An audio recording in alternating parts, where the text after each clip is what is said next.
Forget the will of fire. What if the outcast of Konoha, scorned for a beast within, instead harbored the immortal soul of the vampire king, Alucard? A desperate cry for acceptance, twisted into an unholy thirst for battle. Witness the legend you knew become the nightmare for enemies you never imagined. The moon hung like a crimson eye over the forest of death, bathing the twisted trees in blood-red light.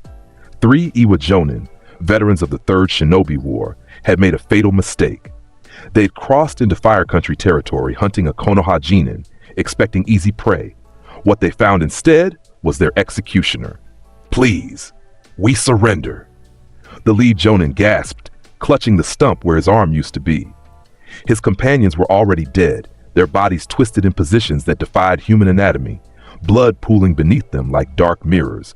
A figure emerged from the shadows, blonde hair catching the moonlight, whisker-marked face split in a grin that belonged on something ancient and predatory. Crimson eyes glowed in the darkness, not the red of the Sharingan, but something older.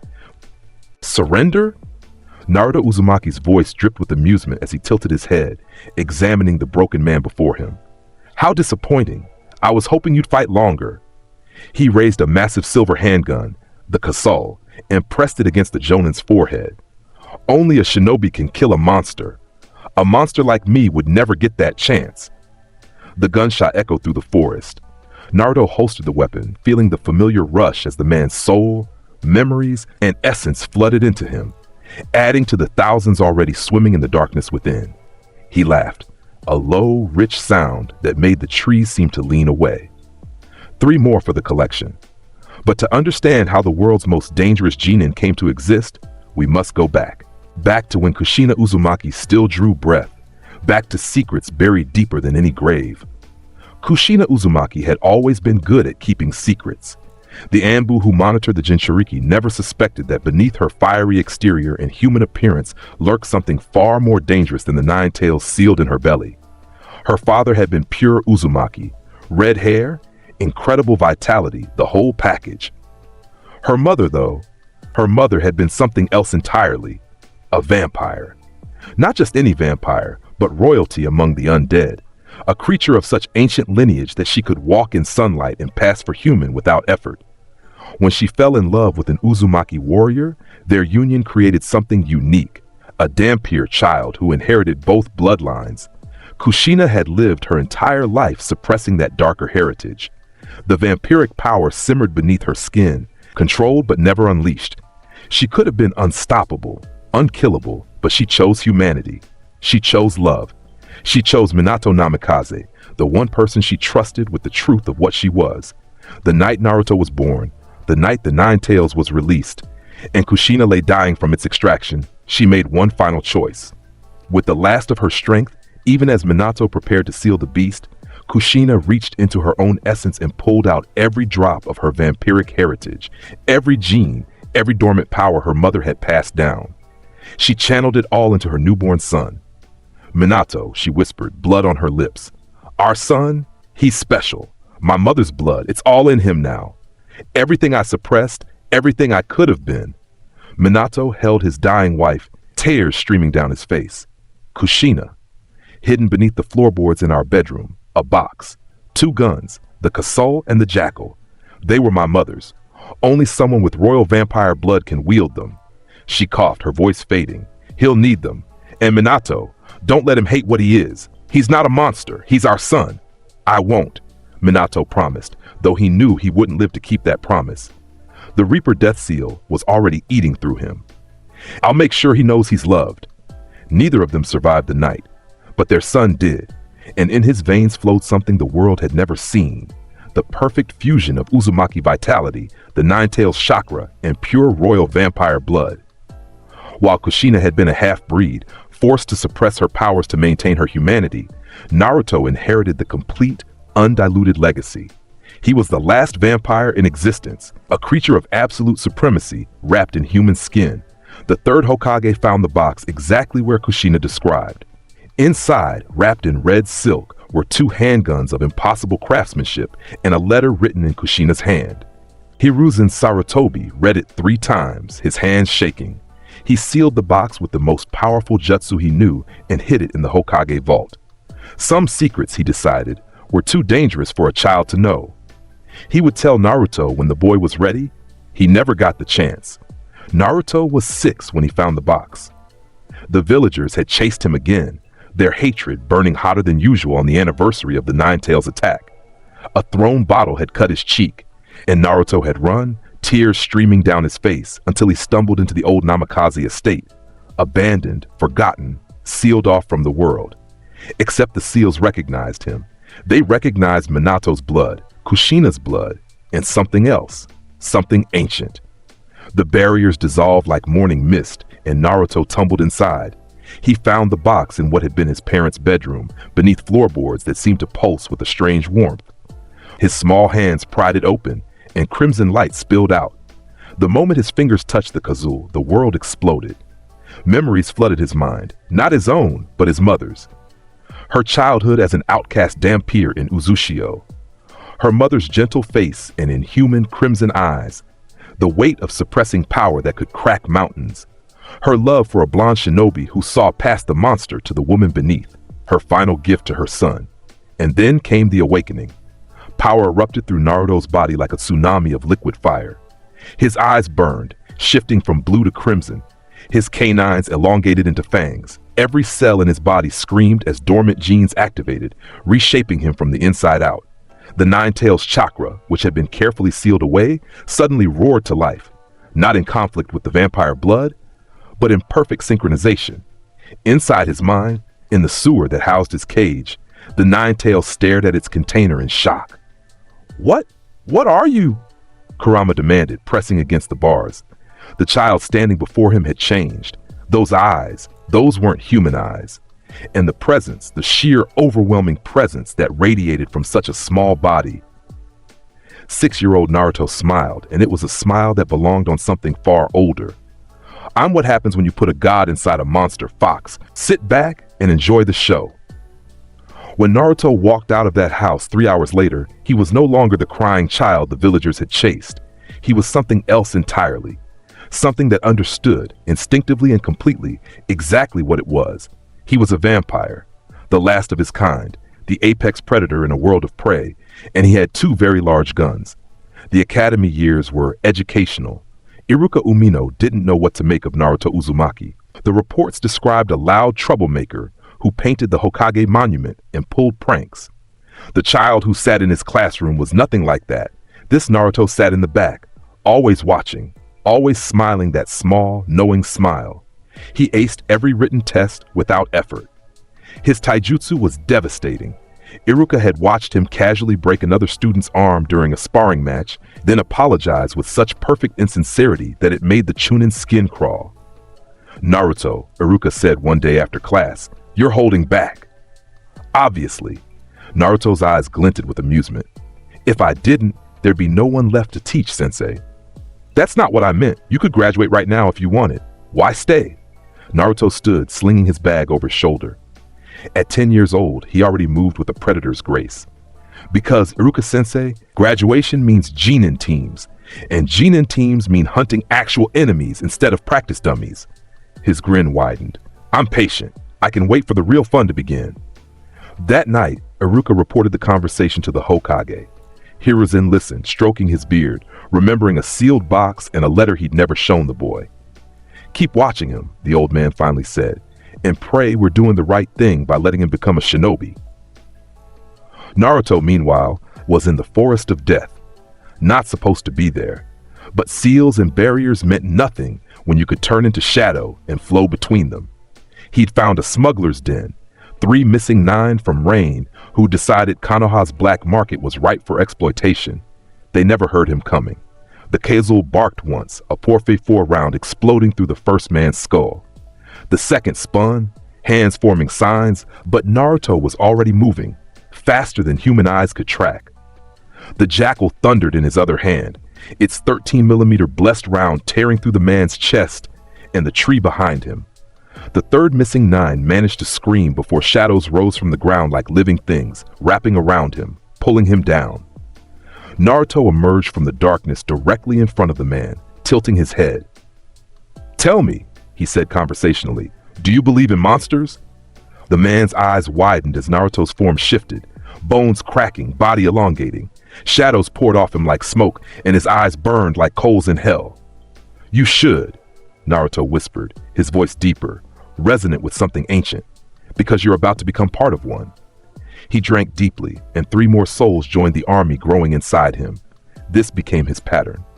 By day, a slightly unsettling academy student. By night, a hunter stalking the darkness for those who deserved it. Missing 9, bandits, smugglers, human traffickers, anyone who crossed his path and earned his judgment, found themselves facing something they couldn't understand and couldn't fight. His soul collection grew. 50, 100, 200. Each one added their knowledge, their skills, their essence to the vast reservoir of power Naruto was building. Each one made him stronger. The Hokage Zanbu reported strange deaths in the forests around Konoha. Bodies drained of blood, killed with weapons that matched no known shinobi arsenal. Hiruzen suspected, but he couldn't prove, and part of him didn't want to. Because whoever was cleaning up the trash in his forests was doing Konoha a service, he just hoped it wasn't who he thought it was. It was. Graduation day arrived when Naruto turned 12. The instructors had run out of reasons to keep him in the academy, and honestly, several of them were actively relieved to see him go. Naruto Uzumaki, Iruka called, holding out a Konoha headband. "Congratulations, you graduate with top marks in every category." Naruto accepted the headband, tying it around his forehead with casual grace. "Thank you, sensei. It's been enlightening." Mizuki, standing beside Iruka, felt a chill run down his spine as those blue eyes, why did they sometimes look red? Fixed on him for just a moment. It was like being examined by something deciding whether you were worth eating. That night, when Mizuki enacted his plan to steal the Scroll of Seals and manipulate Naruto into taking the fall, he learned exactly how catastrophically he'd misjudged the situation. "Naruto," Mizuki called, landing in the clearing where the blonde boy sat reading the massive scroll. "Did you learn any jutsu?" "Here, I'll help you." "The multiple shadow clone technique," Naruto interrupted, not looking up. "Reasonably useful for gathering information and overwhelming weaker opponents. The 8 gates technique. Interesting. Trading the body's limiters for raw power. Several forbidden summoning contracts." He finally raised his eyes to Mizuki. "Tell me, why did you think I'd be stupid enough to fall for your little scheme?" Mizuki's blood ran cold. "What?" "I heard every word you said to Iruka earlier. These ears aren't just for show." Naruto stood, the scroll disappearing into a storage seal on his wrist, a skill he'd learned from one of the smugglers he'd killed. "You plan to blame me for stealing the scroll, probably kill Iruka to tie up loose ends, and sell the scroll to Orochimaru or whoever's paying you this week." You demon," Mizuki snarled, pulling out a giant shuriken. "I'll kill you myself." Naruto laughed. Not a chuckle, but a full, rich laugh that echoed through the forest and made the trees seem to bend away. "Demon? Oh, Mizuki, you have no idea what real monsters look like." His eyes shifted to crimson. Mizuki threw the shuriken with all his strength. It passed through Naruto's body as if he were made of smoke, embedding itself in a tree. The Chunin's eyes widened in horror as Naruto's form dispersed into shadow and reformed directly in front of him. "Let me educate you," Naruto whispered, and the Kazo materialized in his hand. "This is the Kasol. 454 rounds, custom made, blessed and sealed by Uzumaki masters." He pressed it against Mizuki's forehead. "It's never missed." "Please," the gunshot echoed. Iruka, racing through the forest, skidded to a stop as he saw Naruto standing over Mizuki's body, a strange silver gun in his hand. "Naruto? What?" "He tried to kill you, sensei," Naruto said calmly, holstering the Kezo. "He used me to steal the scroll, planned to murder you and sell it. I simply expedited his punishment." His smile was gentle, almost kind. "Don't worry, I'll return the scroll to the Hokage personally." Iruka stared at the body, at the impossible weapon, at the student who suddenly seemed far more dangerous than any genin had a right to be. "Naruto, what are you?" "Your student," Naruto replied, patting Iruka's shoulder as he walked past. "And someone who protects what's important to him." Remember that, sensei. He disappeared into the shadows, leaving Iruka standing over Mizuki's corpse, wondering what kind of shinobi Konoha had just graduated. The next day, the Hokage assigned teams. Naruto listened with mild interest as names were called, knowing that whatever team he ended up on would be interesting. Team 7, Naruto Uzumaki, Sakura Haruno, Sasuke Uchiha. Your Jonin instructor is Kakashi Hatake. Naruto glanced at his new teammates. Sakura, staring at Sasuke with hearts in her eyes, Sasuke radiating angst and superiority. Both of them utterly ignorant of the real world's brutality. This was going to be fun. Kakashi Hatake arrived 3 hours late to meet his Genin team, expecting the usual complaints and frustration. What he found was Sakura fuming, Sasuke brooding, and Naruto reading a book with a small smile on his face. "Yo," Kakashi said with his signature eye smile. "My first impression of you all? You're boring. Meet me on the roof." When they assembled on the rooftop, Kakashi studied his students more carefully. The Uchiha survivor, talented but traumatized. The civilian girl with decent chakra control, but no real combat experience. And Naruto Uzumaki, the Jinchuriki, who sat on the railing like a cat and watched Kakashi with eyes that seemed far too knowing.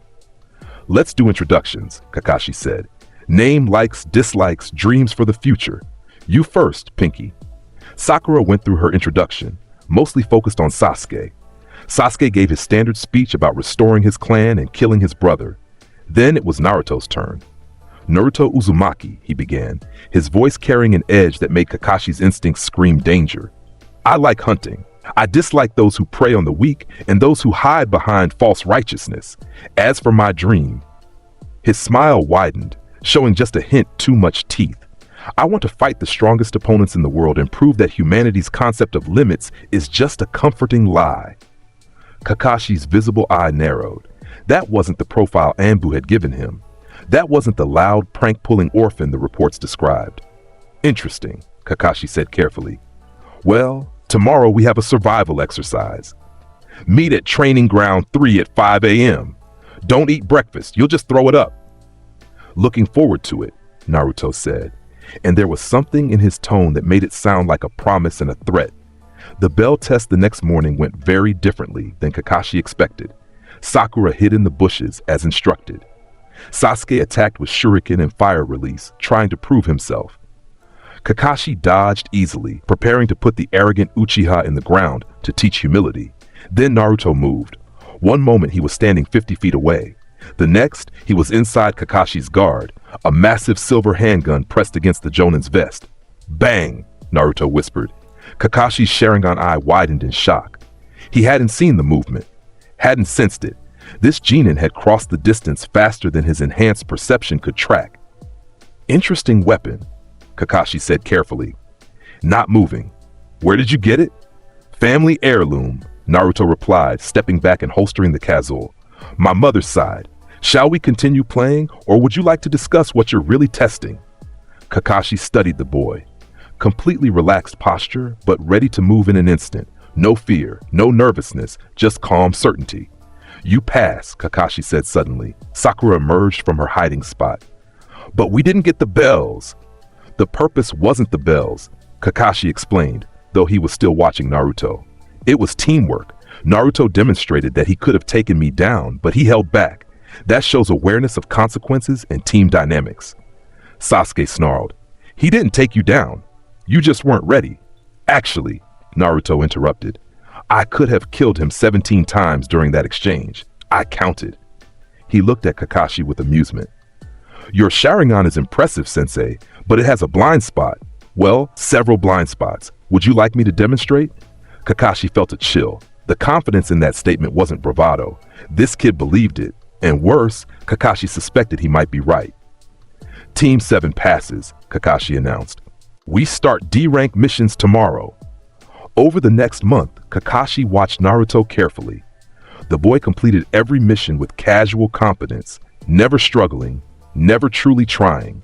He was polite to clients, protective of Sakura when civilians harassed her, and dismissive of Sasuke's attempts to establish dominance. But it was during a simple escort mission that Kakashi saw the truth. They were escorting a merchant to a nearby town when bandits attacked. 6 men, armed and dangerous. Standard protocol was for the Jonin to handle threats while Jinin protected the client. Naruto didn't follow protocol. He moved like liquid shadow, crossing the distance to the bandits before Kakashi could react. The Kazul barked twice. 2 men dropped. The jackal roared, its massive round tearing through a third bandit and the tree he'd been hiding behind. The remaining 3 tried to run. Shadow familiar manifestation, Naruto said, his voice carrying an otherworldly resonance. Darkness erupted from his body, taking shape as massive black hounds with glowing crimson eyes. They ran down the fleeing bandits in seconds, tearing them apart. Kakashi stood frozen, Sharingan spinning, trying to comprehend what he just witnessed. That wasn't any jutsu he knew. Those weapons weren't shinobi tools. And that technique, summoning creatures from his own shadow, was impossible. Naruto, Kakashi said carefully. What was that? Naruto turned, dispelling the hounds, his expression calm. Justice, Sensei. Those men were wanted for 12 murders, including women and children. He held up a bingo book he'd somehow acquired. I've been tracking them for weeks. That's not what I meant. Those techniques are my business, Naruto interrupted, his eyes flashing crimson for just a moment. I'm on your team, Kakashi-sensei. I'll protect my teammates and complete our missions, but my methods and my abilities are mine to control. Sakura and Sasuke emerged from where they'd been protecting the client, both staring at Naruto in shock. What are you? Sasuke demanded, sharing an active and spinning. Naruto smiled, and it was a smile that belonged in nightmares. I'm the thing that hunts monsters, Sasuke. Remember that. Kakashi reported the incident to the Hokage that night. Hiruzen listened, his expression grave. Naruto has developed unique abilities, the old man said carefully. Abilities that may stem from his mother's bloodline. I ask that you trust him, Kakashi. He's one of ours. Hokage-sama, with all due respect, what is his mother's bloodline? Hiruzen was silent for a long moment. That's Naruto's secret to share if he chooses. Just know that he's not a threat to Konoha. He's our strongest protector, whether we realize it or not. Kakashi left the office with more questions than answers, but he followed orders. He watched. He waited. And he began to understand that Naruto Uzumaki was playing a game with rules no one else understood. The wave mission changed everything. It started as a simple C-rank escort. Tazuna, a bridge builder from Wave Country, needed protection from bandits. Standard assignment for a Genin team with a Jonin instructor, except Tazuna lied. The mission was at least A rank, involving Gado's entire criminal empire and 2 Jonin-level missing nin. Kakashi suspected something was wrong the moment they left Konoha.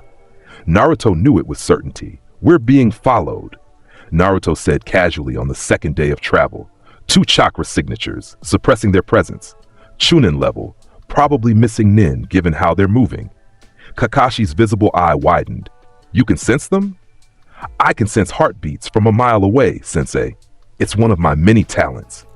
When the demon brothers, Meizu and Gozu, attacked, wrapping Kakashi in their chain and ripping him apart, Sakura screamed. Sasuke froze. Tazuna prepared to die. Naruto laughed. Really? He said, watching Kakashi's corpse dissolve into water. That's adorable. You actually thought you could kill a Jonin with a substitution jutsu timing that obvious. His eyes shifted to crimson as he looked at the 2 missing nin. Let me show you how assassination is really done. He moved. The demon brothers were Chunin, experienced killers who'd murdered countless targets. They never saw Naruto move. One moment he was standing 15 feet away. The next, the jackal's barrel was pressed against Meizu's temple. Headshot, Naruto said, and the massive handgun roared. The blessed 13mm round didn't just kill Meizu, it obliterated his head in a spray of blood and bone that painted his brother red. Gozu screamed, trying to form hand signs, but Naruto was already on him. Too slow, Naruto whispered, grabbing the man's wrist and twisting. Bones snapped like dry wood. You know what's funny about humans? You're so fragile. One little twist and everything breaks. He ripped Gozu's arm off. Sakura vomited. Sasuke stared in horror. Tazuna went pale.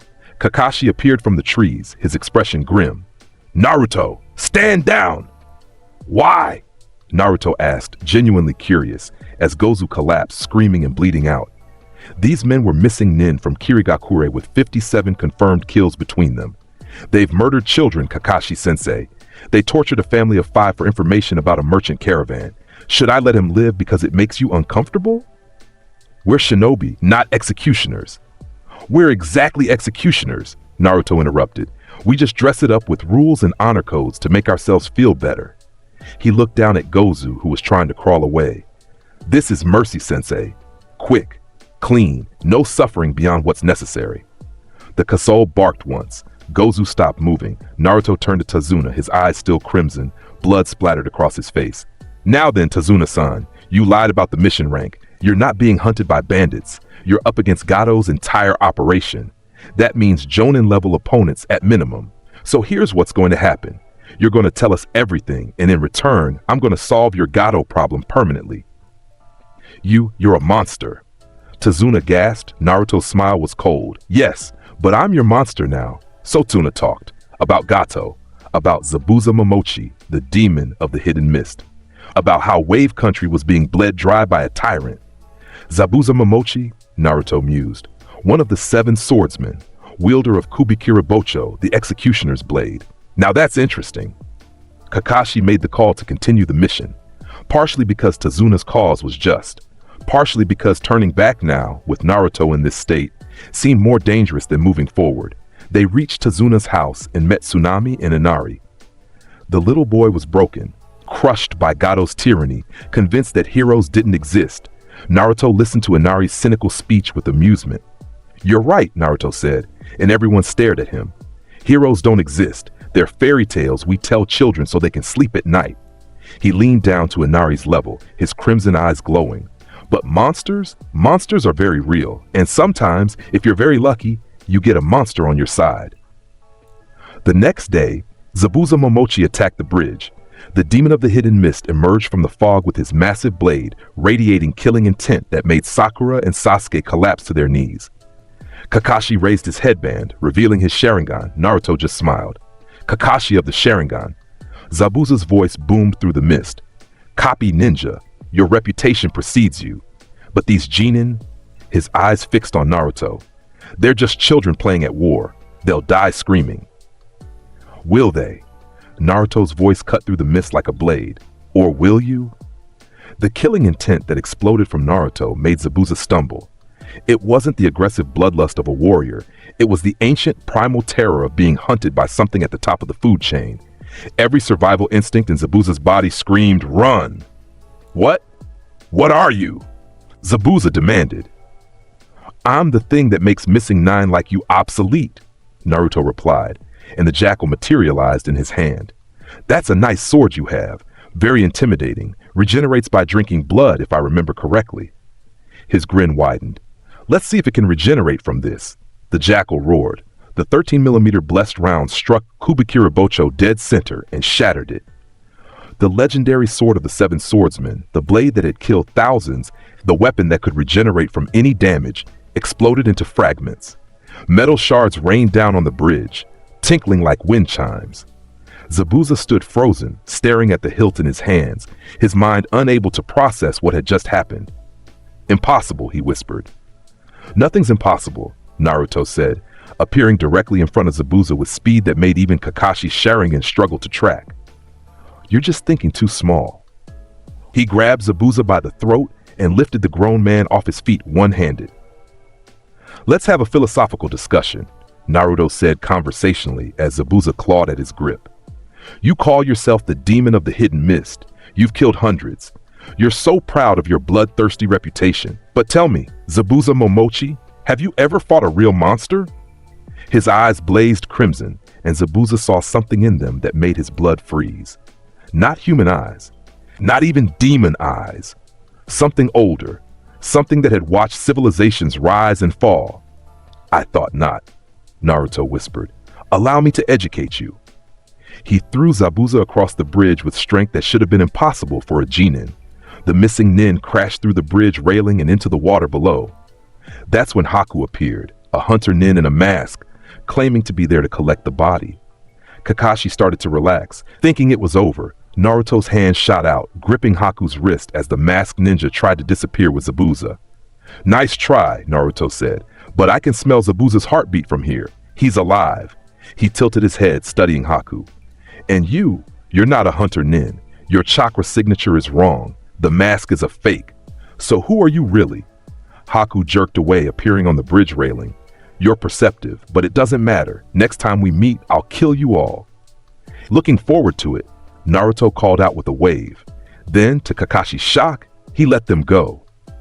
Why didn't you pursue? Kakashi demanded. Because this way is more interesting, Naruto replied. Besides, I want to see what Zabuza does when he realizes his legendary sword is garbage. Should be amusing. Over the next week, as Kakashi trained Sasuke and Sakura in tree walking, Naruto wandered wave country. He found Gado's warehouses, his drug dens, his brothels filled with kidnapped women and children, his mercenary camps, and one by one, he destroyed them all. The Jackal and Kasol sang their deadly chorus through the nights. Gado's empire burned. His men died screaming as shadows rose from the ground and tore them apart. Naruto drank deep, absorbing dozens of souls, adding their strength to his ever-growing collection. By the time Zabuza and Haku attacked the bridge again, Gado's entire operation was in shambles. The battle on the bridge was legendary. Haku created his crystal ice mirrors, trapping Sasuke inside. The Uchiha fought valiantly, even awakening his Sharingan, but Haku's speed was overwhelming. Senbon needles struck from every angle. Then Naruto walked into the prison of mirrors. Impressive technique, he said, looking around at the reflections of Haku. Using the mirrors to move at near light speed, attacking from every angle. Against most opponents, this would be unbeatable. You're brave, Haku said from every mirror. But bravery won't save you. Senbon flew from every direction. Naruto didn't dodge. He didn't need to. The needles passed through his body like he was made of smoke. Haku's eyes widened behind the mask. Intangibility? Haku gasped. Impossible! You keep using that word, Naruto said, his form becoming more solid. Let me tell you a secret, Haku. The only impossible thing in this world is trying to kill something that's already dead. His eyes shifted to crimson, and the temperature in the mirrors dropped. Shadows began to seep from Naruto's body, thick and oily, spreading across the ice. Shadow manifestation, hellhound form. Naruto's body exploded into darkness, reshaping, growing. Bones cracked and reformed. Muscles tore and regenerated. In seconds, where a 12-year-old boy had stood, there was now a massive black beast, a hound the size of a horse, with eyes like burning coals and fangs that dripped shadows. Haku screamed. The creature moved with impossible speed, crashing through the ice mirrors like they were paper. Haku tried to escape, reforming outside the technique, but the hound was already on him. Jaws closed around Haku's arm, crushing through the bone. Stop! Zabuza roared, abandoning his fight with Kakashi. Don't kill him! The hound's head swiveled, fixing Zabuza with a gaze that promised death. Then it spoke, Naruto's voice emerging from the beast's throat, distorted and deep. Give me one reason why I shouldn't tear him apart. Because he's just a child, Zabuza shouted. Like you. He's a tool, forged by the bloody mist, just like I was. He doesn't deserve to die for my mistakes. The hound studied Zabuza for a long moment, then released Haku. Shadows swirled, and Naruto's human form emerged, crouching beside the injured ninja. A child? Naruto pulled off Haku's mask, revealing the beautiful feminine face beneath. A tool? Is that what you think you are, Haku? Haku coughed blood, tears streaming down his face. I'm nothing without Zabuza-sama. I exist only to be his weapon. How tragic, Naruto said, and there was genuine sadness in his voice. You've been brainwashed so thoroughly that you can't even see your own value. He stood, looking at Zabuza. You did this to him, made him believe he's worthless except as a weapon. That's more monstrous than anything I've done. What would you know about it? Zabuza snarled. You're just a spoiled Konoha brat. I know what it's like to be called a monster, Naruto interrupted, his voice cold. To have everyone look at you with fear and hatred. To be something different, something other. His eyes blazed crimson. The difference is, I accepted what I am. I embraced it. I became the monster they accused me of being, and I used that power to protect what I choose to protect. That's when Gado arrived with his army of mercenaries. What was left of them, anyway? About 50 men, armed and angry, ready to kill everyone and take what they wanted. Gado himself was a small, greedy man with delusions of power. He looked at the injured shinobi and laughed. Look at this! The legendary demon of the mist brought low. The famous copy ninja, exhausted, and a bunch of brats. Kill them all and... Shut up, Naruto said. His voice wasn't loud, but it carried such weight that every man on the bridge froze. The killing intent that rolled off Naruto made Zabuza's earlier display look like a child's tantrum. "Gato," Naruto continued, walking toward the crime lord with slow, measured steps. "Do you know what I've been doing this past week? I've been dismantling your empire. Your drug warehouses, burned. Your mercenaries, dead. Your slaves, freed. Your money, redistributed to the people of Wave." Gato's face went pale. You couldn't have." "Oh, but I did." Naruto's smile was terrible to behold. "I killed 63 of your men. I drank their blood and absorbed their souls. They're all part of me now, screaming in the darkness inside my being." He stopped 10 feet from Gato. "Would you like to join them?" "Kill him!" Gato screamed to his mercenaries. "I'll pay double, triple." None of them moved. They were looking at Naruto's eyes, those crimson, inhuman eyes, and every instinct in their bodies was screaming that moving toward this creature would be suicide. "Level release," Naruto said, and power exploded from his body. The bridge cracked beneath his feet. The air itself seemed to darken, shadows pouring from every surface. And behind Naruto, rising from the darkness, came the familiars, the manifestations of every soul he'd absorbed. Hundreds of phantom forms, warriors and criminals and missing nin, all bound to his will. Familiar army manifestation. The spectral horde surged forward. The mercenaries broke and ran, but there was nowhere to go. The familiars tore through them like a scythe through wheat. Screams echoed across the bridge. Blood painted the stone. Gato tried to run. Naruto appeared in front of him, moving faster than the eye could track. "Where do you think you're going?" Naruto grabbed Gato by the throat and lifted him. "You've terrorized this country for years, enslaved its people, murdered its heroes, all for money." He squeezed, and Gato's eyes bulged. "Let me tell you a secret about monsters, Gato. Real monsters don't care about money. We care about hunting other monsters." He drove his fangs into Gato's throat and drank deep. The crime lord's soul joined the collection, and Naruto released the corpse with disgust. Pathetic. Even his soul tastes like greed. The bridge fell silent except for the moans of the injured. Kakashi stood frozen, his Sharingan spinning, trying to process what he just witnessed. Sasuke was pale, shaking. Sakura had passed out. Zabuza and Haku stared at Naruto like they'd seen the face of God and found it terrifying. "Now then," Naruto said, dismissing the familiars and turning to Zabuza. "You have a choice. You can stay here, rebuild your life, maybe even help rebuild this country you've helped destroy. Or you can go back to being a missing nin, hunted and alone." He glanced at Haku. "But if you choose the second option, I suggest you teach your tool that he's actually a human being with value. Otherwise, I'll hunt you down and finish what I started." Zabuza was silent for a long moment, then slowly nodded. "We'll stay. Help rebuild." "Good choice." Naruto turned to Kakashi. "Shall we head home, Sensei? I think we've accomplished the mission." The journey back to Konoha was silent. No one knew what to say, what to think. They'd witnessed something that defied everything they knew about shinobi, about power, about the nature of reality itself. When they arrived at the Hokage's office to report, Hiruzen took one look at Kakashi's expression and dismissed everyone except Naruto. "It's time we talked," the old man said heavily. "About what you really are." Naruto smiled. "Finally." Hiruzen Sarutobi had been Hokage for decades. He'd fought in wars, faced S-rank threats, and made impossible decisions. But sitting across from Naruto Uzumaki, seeing those ancient crimson eyes, he felt truly afraid for the first time in years. "Your mother was a damper," Hiruzen began. "Half vampire, half human. She suppressed her abilities her entire life, trying to be human. When you were born, she transferred all of her vampiric heritage to you, made you something unique, a pure vampire born of human parents." "I know," Naruto said. "I figured it out when I found the weapons. The memories came with them." He leaned back in his chair. "So what now, old man? Are you going to try to imprison me? Study me? Kill me?" "None of those," Hiruzen said firmly. "You're Naruto Uzumaki, son of Minato and Kushina, shinobi of Konohagakure. Your heritage doesn't change that." He paused. "But I need to know, can you control it? The power, the bloodlust?" "I've killed over 300 people," Naruto said bluntly. "Missing nin, criminals, slavers, murderers, every single one deserved it. I've never lost control, never killed an innocent." His eyes blazed crimson. "I'm not a mindless monster, Hokage-sama. I'm a very deliberate one." Hiruzen studied him carefully. What are your intentions? What do you want? I want to protect this village, Naruto said.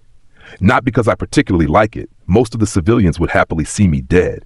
But because there are people here worth protecting. Iruka-sensei, Kakashi-sensei, even my annoying teammates. He smiled. And because Konoha gives me access to the best opponents.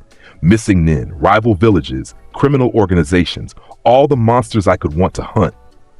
You want to stay a shinobi? Why not? It's the perfect cover. I get legal sanction to hunt and kill. I get sent on missions to interesting places, and I get to fight powerful opponents. Naruto's grin widened. Plus, it pisses off everyone who thinks the demon brat should know his place. Hiruzen couldn't help but chuckle despite the situation. You're remarkably well adjusted for someone with your condition. I'm a vampire, not crazy, Naruto replied. I know what I am, I accept it, and I use it. Simple. Very well. Hiruzen made his decision. You'll continue as a genin under Kakashi's supervision, but understand this, Naruto. If you ever cross the line, if you ever become a threat to innocent people, I will stop you, whatever it takes. Fair enough, Naruto said, standing. But Hokage-sama, I'm immortal, unkillable, and growing stronger every day. If I ever do go rogue, you won't be able to stop me. No one will. He left the office, leaving Hiruzen alone with his thoughts and his fears. The Hokage stared out the window at his village and prayed he'd made the right choice. The Chunin exams arrived 3 months later. Teams from across the shinobi world gathered in Konoha for the biannual competition. Sand, rain, grass, sound, all sent their best genin. The air was thick with tension and anticipation. Naruto watched the gathering with amusement. So many young shinobi, so proud of their skills, so certain they were strong. They had no idea what real power looked like. Team 7 entered the first exam, Ibiki Morino's psychological torture test. Questions designed to be impossible, tension designed to break spirits, threats of disqualification for cheating. Naruto wrote down random answers without looking at his paper and took a nap. When Ibiki announced the final question, Naruto didn't even bother raising his hand to quit. I'll stay, he said when asked, not even opening his eyes. Your little mind games are boring, Scarface. Ibiki's eye twitched, but he continued with the test. When everyone who remained passed, Naruto stood and stretched. Finally, now the fun begins. The second exam, the Forest of Death, was where things got interesting. Anko Mitarashi explained the rules with bloodthirsty glee. Teams would hunt each other for scrolls, spending 5 days in a forest filled with deadly creatures and even deadlier opponents. Any questions? Anko asked. Naruto raised his hand. Is there a bonus for killing enemy teams? The clearing went silent. Anko stared at him, then grinned. I like you, kid. But no, this is an exam, not a war. Try not to kill anyone. No promises, Naruto replied cheerfully. Team 7 received their Earth Scroll and entered the forest. Immediately, they were targeted by a team from Rain who'd been watching them. 3 Konoha genin, the Rain team leader sneered. Easy pickings. Naruto's eyes flashed crimson. Oh good, I was hoping for target practice. The jackal appeared in his hand. The massive handgun roared 3 times. 3 Rain genin dropped, unconscious from the shock of blessed rounds passing inches from their heads. Naruto had deliberately missed vital areas, but the message was clear. Take your scroll and run, Naruto said coldly, or I aim for center mass next time. They ran. Over the next day, Team 7 encountered multiple enemy teams. Each time, Naruto dispatched them with casual efficiency. A sound team tried to ambush them. Naruto broke the leader's arms before he could form hand signs. A team from grass attempted genjutsu. Naruto's vampiric nature made him immune, and he countered with hypnosis that left them unconscious. Then they encountered Orochimaru. The Sannin appeared with a smile, his snake-like eyes fixed on Sasuke. Such a beautiful Sharingan. I simply must have it.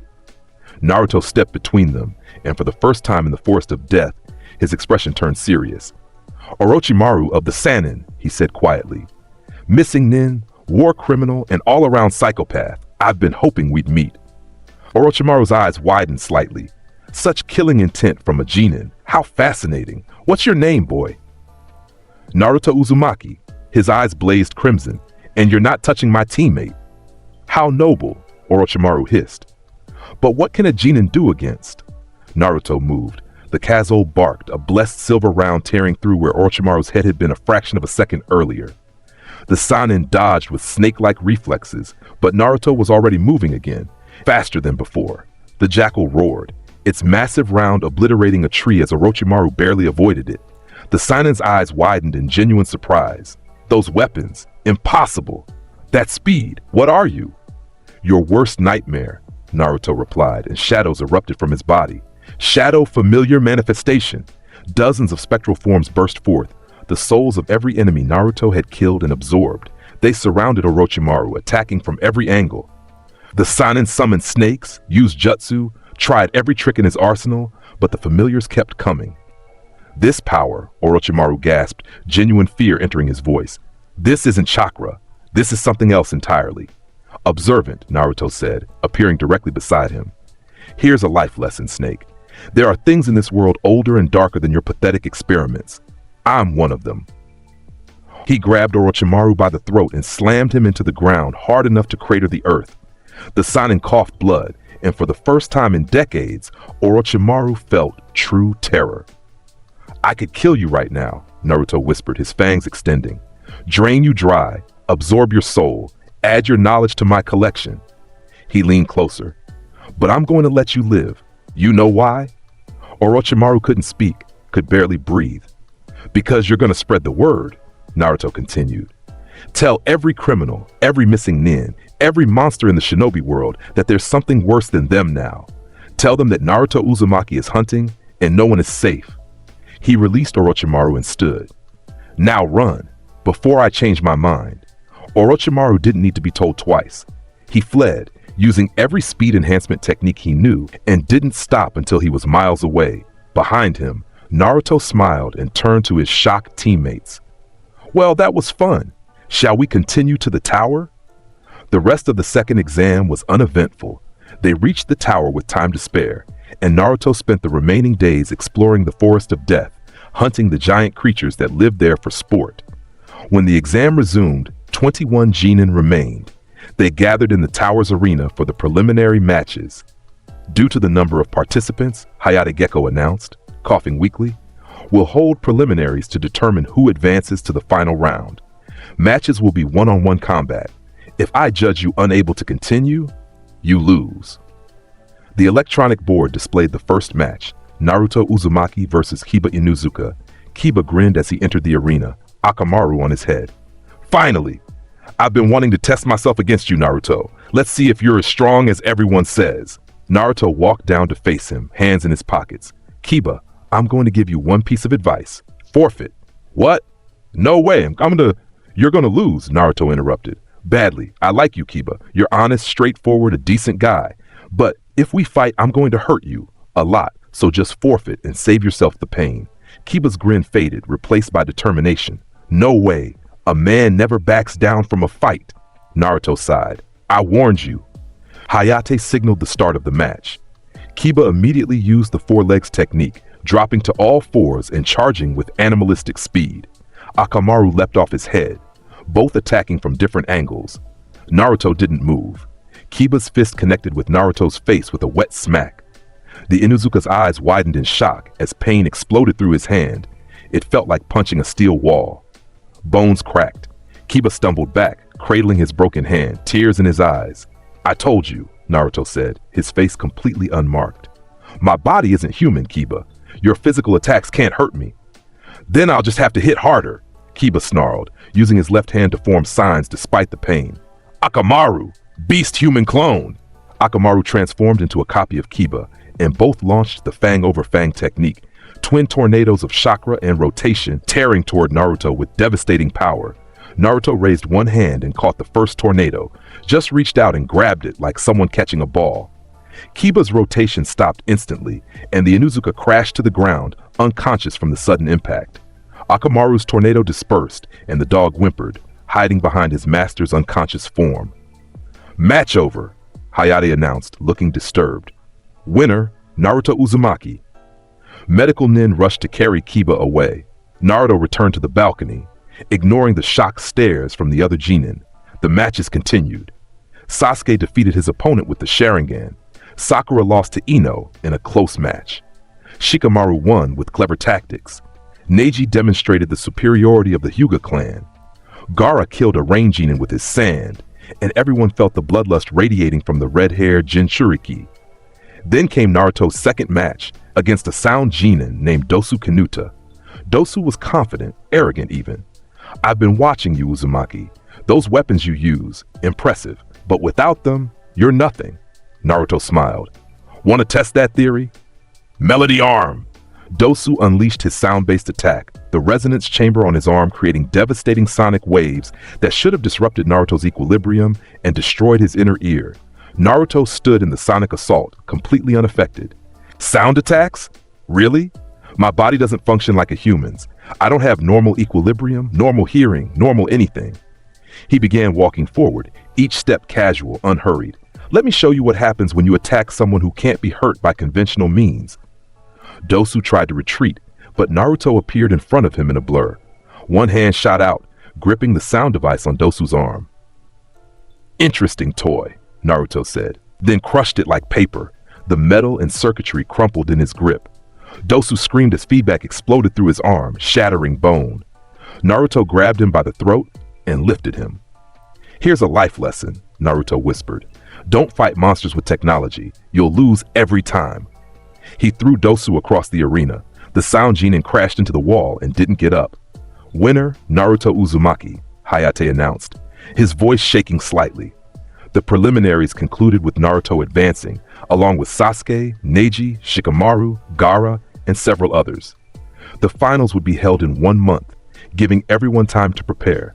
Naruto spent that month doing what he did best, hunting. He tracked down the sound team that had been lurking around the village. They were Orochimaru's spies, gathering information for an invasion. Naruto killed them all, absorbed their souls, and learned everything about Orochimaru's plan. Then, he went to the Hokage. "There's going to be an invasion during the finals," Naruto said bluntly. "Sound and sand, working together. Orochimaru will kill you during the matches and use it as a signal to attack." Hiruzen listened carefully as Naruto laid out everything. Troop movements, planned assassination targets, the role of Gaara the Jinchuriki. When Naruto finished, the old man looked grave. "How do you know all this?" "I killed Orochimaru's spies and absorbed their souls," Naruto said. "Their memories are mine now." Hiruzen was silent for a long moment. "What do you propose we do?" "Let it happen," Naruto said, and Hiruzen's eyes widened. "But prepare countermeasures. Let Orochimaru think his plan is working, then crush him and his forces. Use me as the primary weapon. I can handle Gaara and most of the invasion force myself." "That's too dangerous." "No, it's not," Naruto interrupted. "Hokage-sama, I'm immortal. I can regenerate from any injury. I have the strength to fight S-rank threats, and most importantly, I'm the only one who can stop Gaara when he releases the One Tail." He leaned forward. "Trust me. Let me protect this village." Hiruzen studied him for a long moment, then slowly nodded. "Very well. But you'll coordinate with our forces. This isn't a solo mission." "Understood." The month passed quickly. The day of the finals arrived, and the arena was packed with spectators from across the nations. Dignitaries, nobility, merchants, all gathered to watch the next generation of shinobi prove themselves.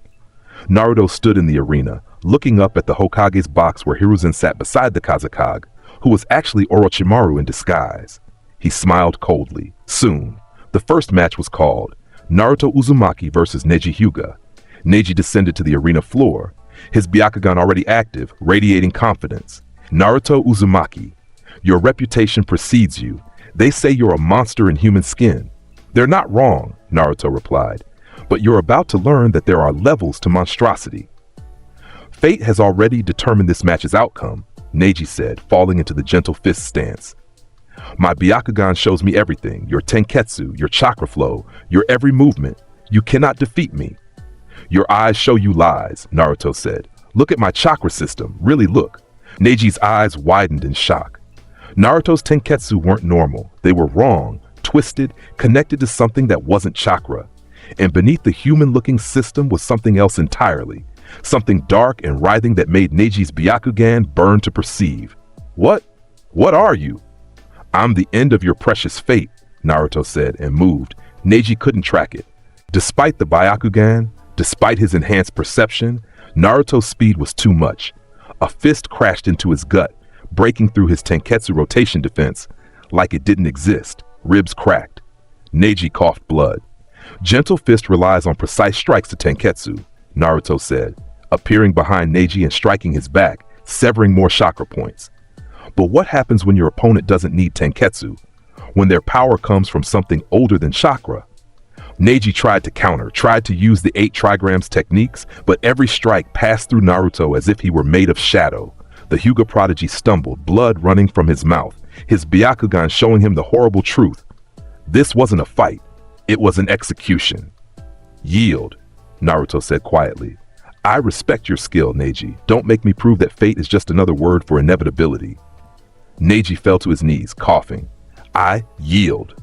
The crowd roared. Naruto helped Neji to his feet and walked him to the medical area. Your fate isn't what the Hyuga clan says it is, Naruto whispered. Your fate is what you make it. Remember that. The matches continued. Sasuke fought Gaara, and the Uchiha's Chidori actually wounded the Jinchuriki, shocking everyone. But before the match could conclude, Gaara's sand began to writhe uncontrollably, and the invasion began. Feathers fell from the sky, a genjutsu to put the audience to sleep. Sound and sand ninja appeared from every direction, attacking. Orochimaru revealed himself, and his 4 bodyguards erected a barrier around him and the Hokage. Now, Naruto shouted to the Anbu he'd briefed, execute the countermeasure plan. Anbu appeared in force, prepared and ready. They engaged the invaders with precision, having been warned and positioned ahead of time. But Naruto's attention was on the forest where Sasuke was chasing Gaara. He appeared beside his teammate in a blur of speed, just as Gaara's transformation began. The One-Tail's chakra poured out, sand forming into a monstrous tanuki shape. Sasuke, fall back, Naruto ordered. This one's mine. Naruto, we can fight him together. No, you can't, Naruto said, his eyes shifting to crimson. This fight is between Jinchuriki, between monsters. Get out of here. Sasuke wanted to argue, but the killing intent pouring off both Naruto and the transforming Gaara made the decision for him. He retreated, leaving Naruto alone with the One-Tail. Finally, Gaara's distorted voice echoed as the transformation completed. The massive form of Shukaku towered over the trees, a mountain of sand and rage. Mother wants blood, your blood. Then come and take it, Naruto said, and released his own power. Shadows exploded from his body, spreading across the ground like living darkness. His form shifted, growing, changing into the Hellhound, a massive black beast that matched Shukaku in size, with eyes like burning crimson stars. Shukaku, Naruto's voice rumbled from the beast's throat. One-tailed demon. Let me introduce myself properly. I am Naruto Uzumaki, host of the 9 Tails, and the last vampire in existence. Let's see which monster is stronger. The 2 titans clashed. Shukaku launched air bullets, massive compressed blasts that tore through trees like they were grass. Naruto's Hellhound form dodged with impossible agility, then lunged forward with jaws that dripped shadow. Teeth sank into Shukaku's sandy body, ripping chunks away. Impossible! Shukaku roared. You're hurting Mother. I'm a vampire, Naruto growled. We're very good at killing things that shouldn't be able to die. He reared back and howled, and from his shadow emerged familiars, hundreds of them, all the souls he'd collected, manifesting as phantom warriors. They swarmed over Shukaku like ants, tearing at the sand, disrupting its form. Familiar army, total assault. Gaara, trapped inside Shukaku and slowly losing consciousness, felt terror for the first time in his life. This wasn't just power. This was something beyond tailed beasts, beyond Jinchuriki, beyond anything he'd ever imagined. Naruto's Hellhound form lunged forward one final time, jaws closing around the core where Gaara was contained. He bit down carefully, precisely, and pulled the boy free without killing him. Shukaku dissipated, the sand falling away. Naruto's form shifted back to human, holding the unconscious Gaara in his arms. Sleep, Gaara, he whispered.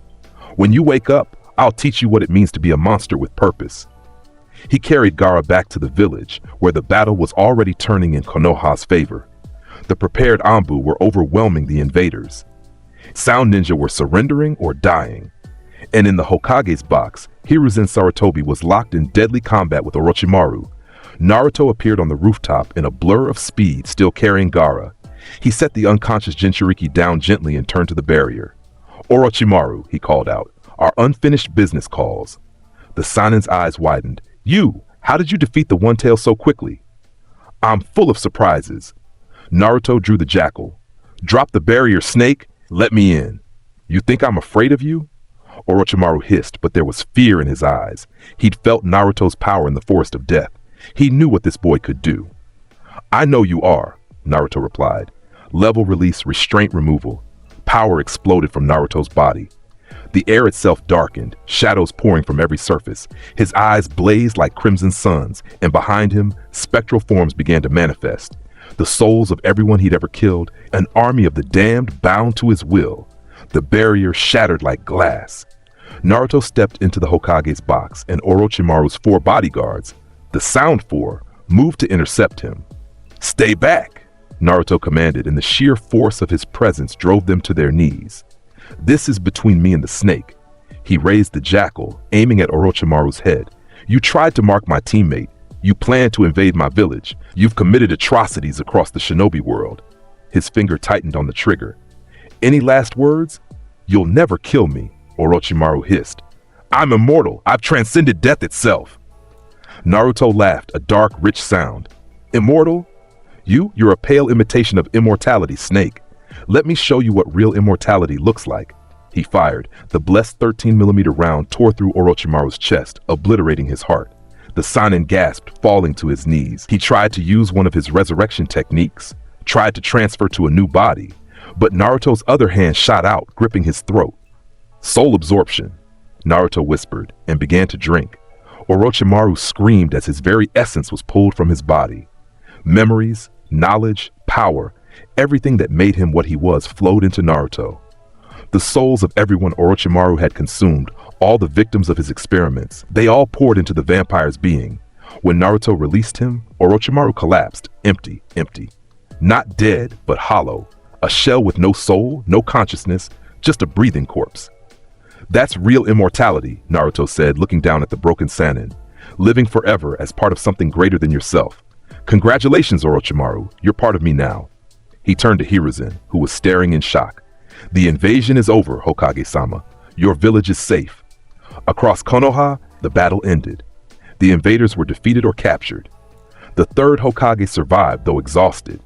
And standing in the center of it all was Naruto Uzumaki, the vampire who had single-handedly turned the tide. The aftermath of the invasion was chaotic. Casualties were counted, damage was assessed. Alliances were questioned and reformed.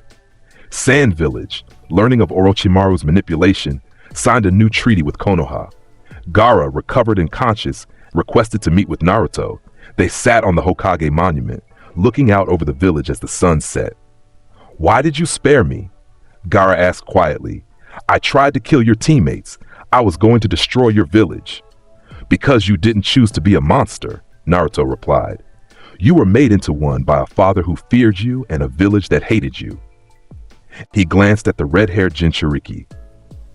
I know what that's like. The difference is I chose to become the monster they accused me of being. I took their fear and made it real, but I used it to protect what I care about. How? Gaara's voice was desperate. How do you control it? The rage, the bloodlust, the desire to kill everyone who's ever hurt you. I don't control it, Naruto said. I direct it. I hunt those who deserve to be hunted. Criminals, missing nin, people who prey on the weak. Every soul I take, every enemy I kill, it satisfies the hunger while making me stronger. He looked at Gaara seriously. You have to find purpose beyond yourself, Gaara. Find something worth protecting, and the monster inside becomes a weapon instead of a curse. Gaara was silent for a long moment. Will you teach me? I can't teach you to be a vampire, Naruto said with a slight smile. But I can teach you to be a monster with purpose. When you go back to Sand, remember this. You're not defined by what you are. You're defined by what you choose to do with it. They parted as something close to friends. Two Jinchuriki who'd found understanding in the most unexpected place. A week later, Tsunade Senju returned to Konoha. Jiraiya had convinced her to come back, to take the position of 5th Hokage after Hiruzen's near-death experience had convinced him to finally retire. She arrived drunk, bitter, and thoroughly unimpressed with the village that had taken everything from her. Her opinion changed when she met Naruto. They encountered each other in a bar, where Tsunade was drinking and Naruto was hunting a missing 9 who'd hidden among the civilian population. The blonde Sanin looked at the blonde Jinin and saw a ghost, Nawaki, her dead brother, staring at her across the years. "Who are you?" she demanded, alcohol making her more aggressive than usual. "Naruto Uzumaki," he replied, then his eyes shifted to crimson as he looked past her at the man in the corner, his target. "Excuse me, Tsunade-sama, I have business to attend to." He walked past her, and the man in the corner bolted. Naruto didn't even run. He just appeared in front of the fleeing missing nin, grabbed him by the throat, and slammed him into the wall hard enough to crack it. "Kenji Nakamura," Naruto said conversationally. "Missing nin from Hidden Rock. Wanted for the murder of a merchant family and their 3 children." He tilted his head. "You've been hiding here for 2 weeks. Did you really think no one would find you?" "Please," the man gasped. "I have money." "I don't want money." Naruto interrupted. "I want your soul." He drove his fangs into the man's throat and drank, right there in the bar, in front of Tsunade and dozens of civilians. When he released the corpse, the bar was silent with terror. Naruto turned to Tsunade, his mouth still bloody. "Sorry about that. Where were we?" Tsunade stared at him, her medical knowledge screaming that what she just witnessed was impossible. "What the hell are you?" "A vampire," Naruto said casually, wiping his mouth. "The last one in existence. Also the Nine-Tails Jinchuriki, grandson of your great-uncle, and currently a genin of Konoha." He smiled. "Want to get a drink? I need to talk to you about becoming Hokage." They talked through the night. Naruto laid out everything, his heritage, his power role in stopping the invasion.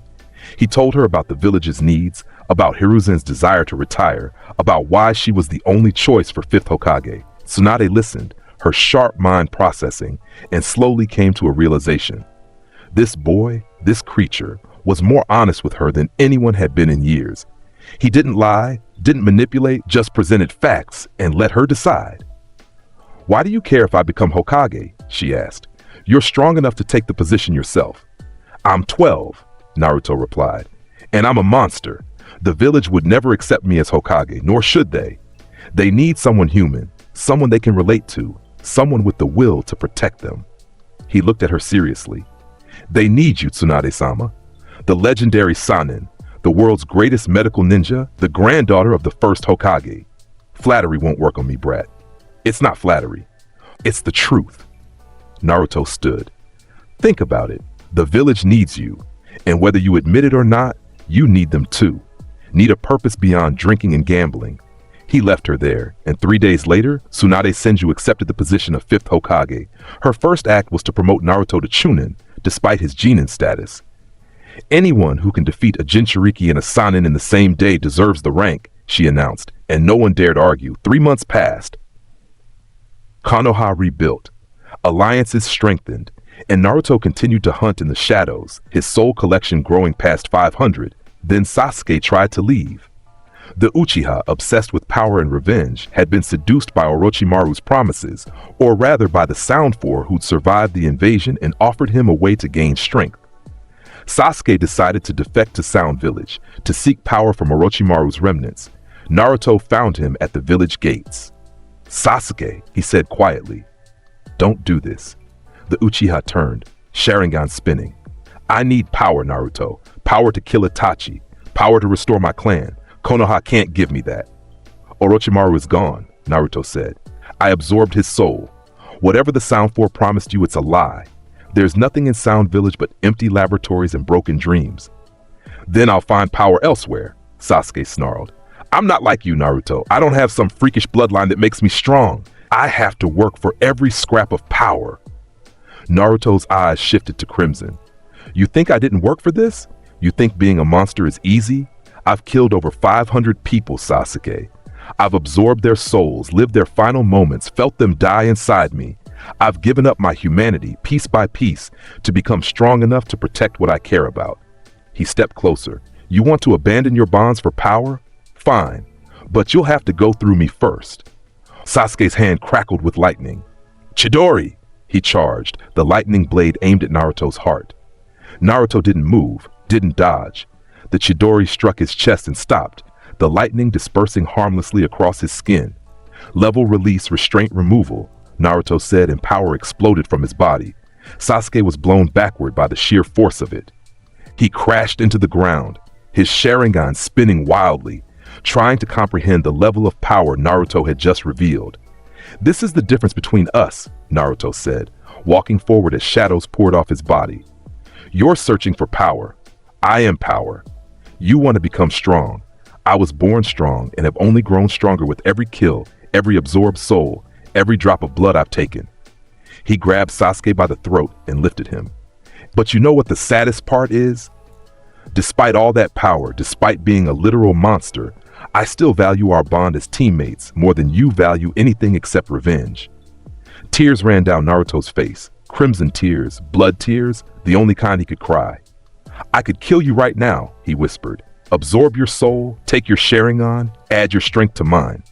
But I won't, because you're my teammate and I protect what's mine." He released Sasuke and stepped back. "Go, chase your revenge. But when you're ready to come home, I'll be here. And if Itachi tries to kill you, I'll be the one to end him." Sasuke stared at him, something breaking inside.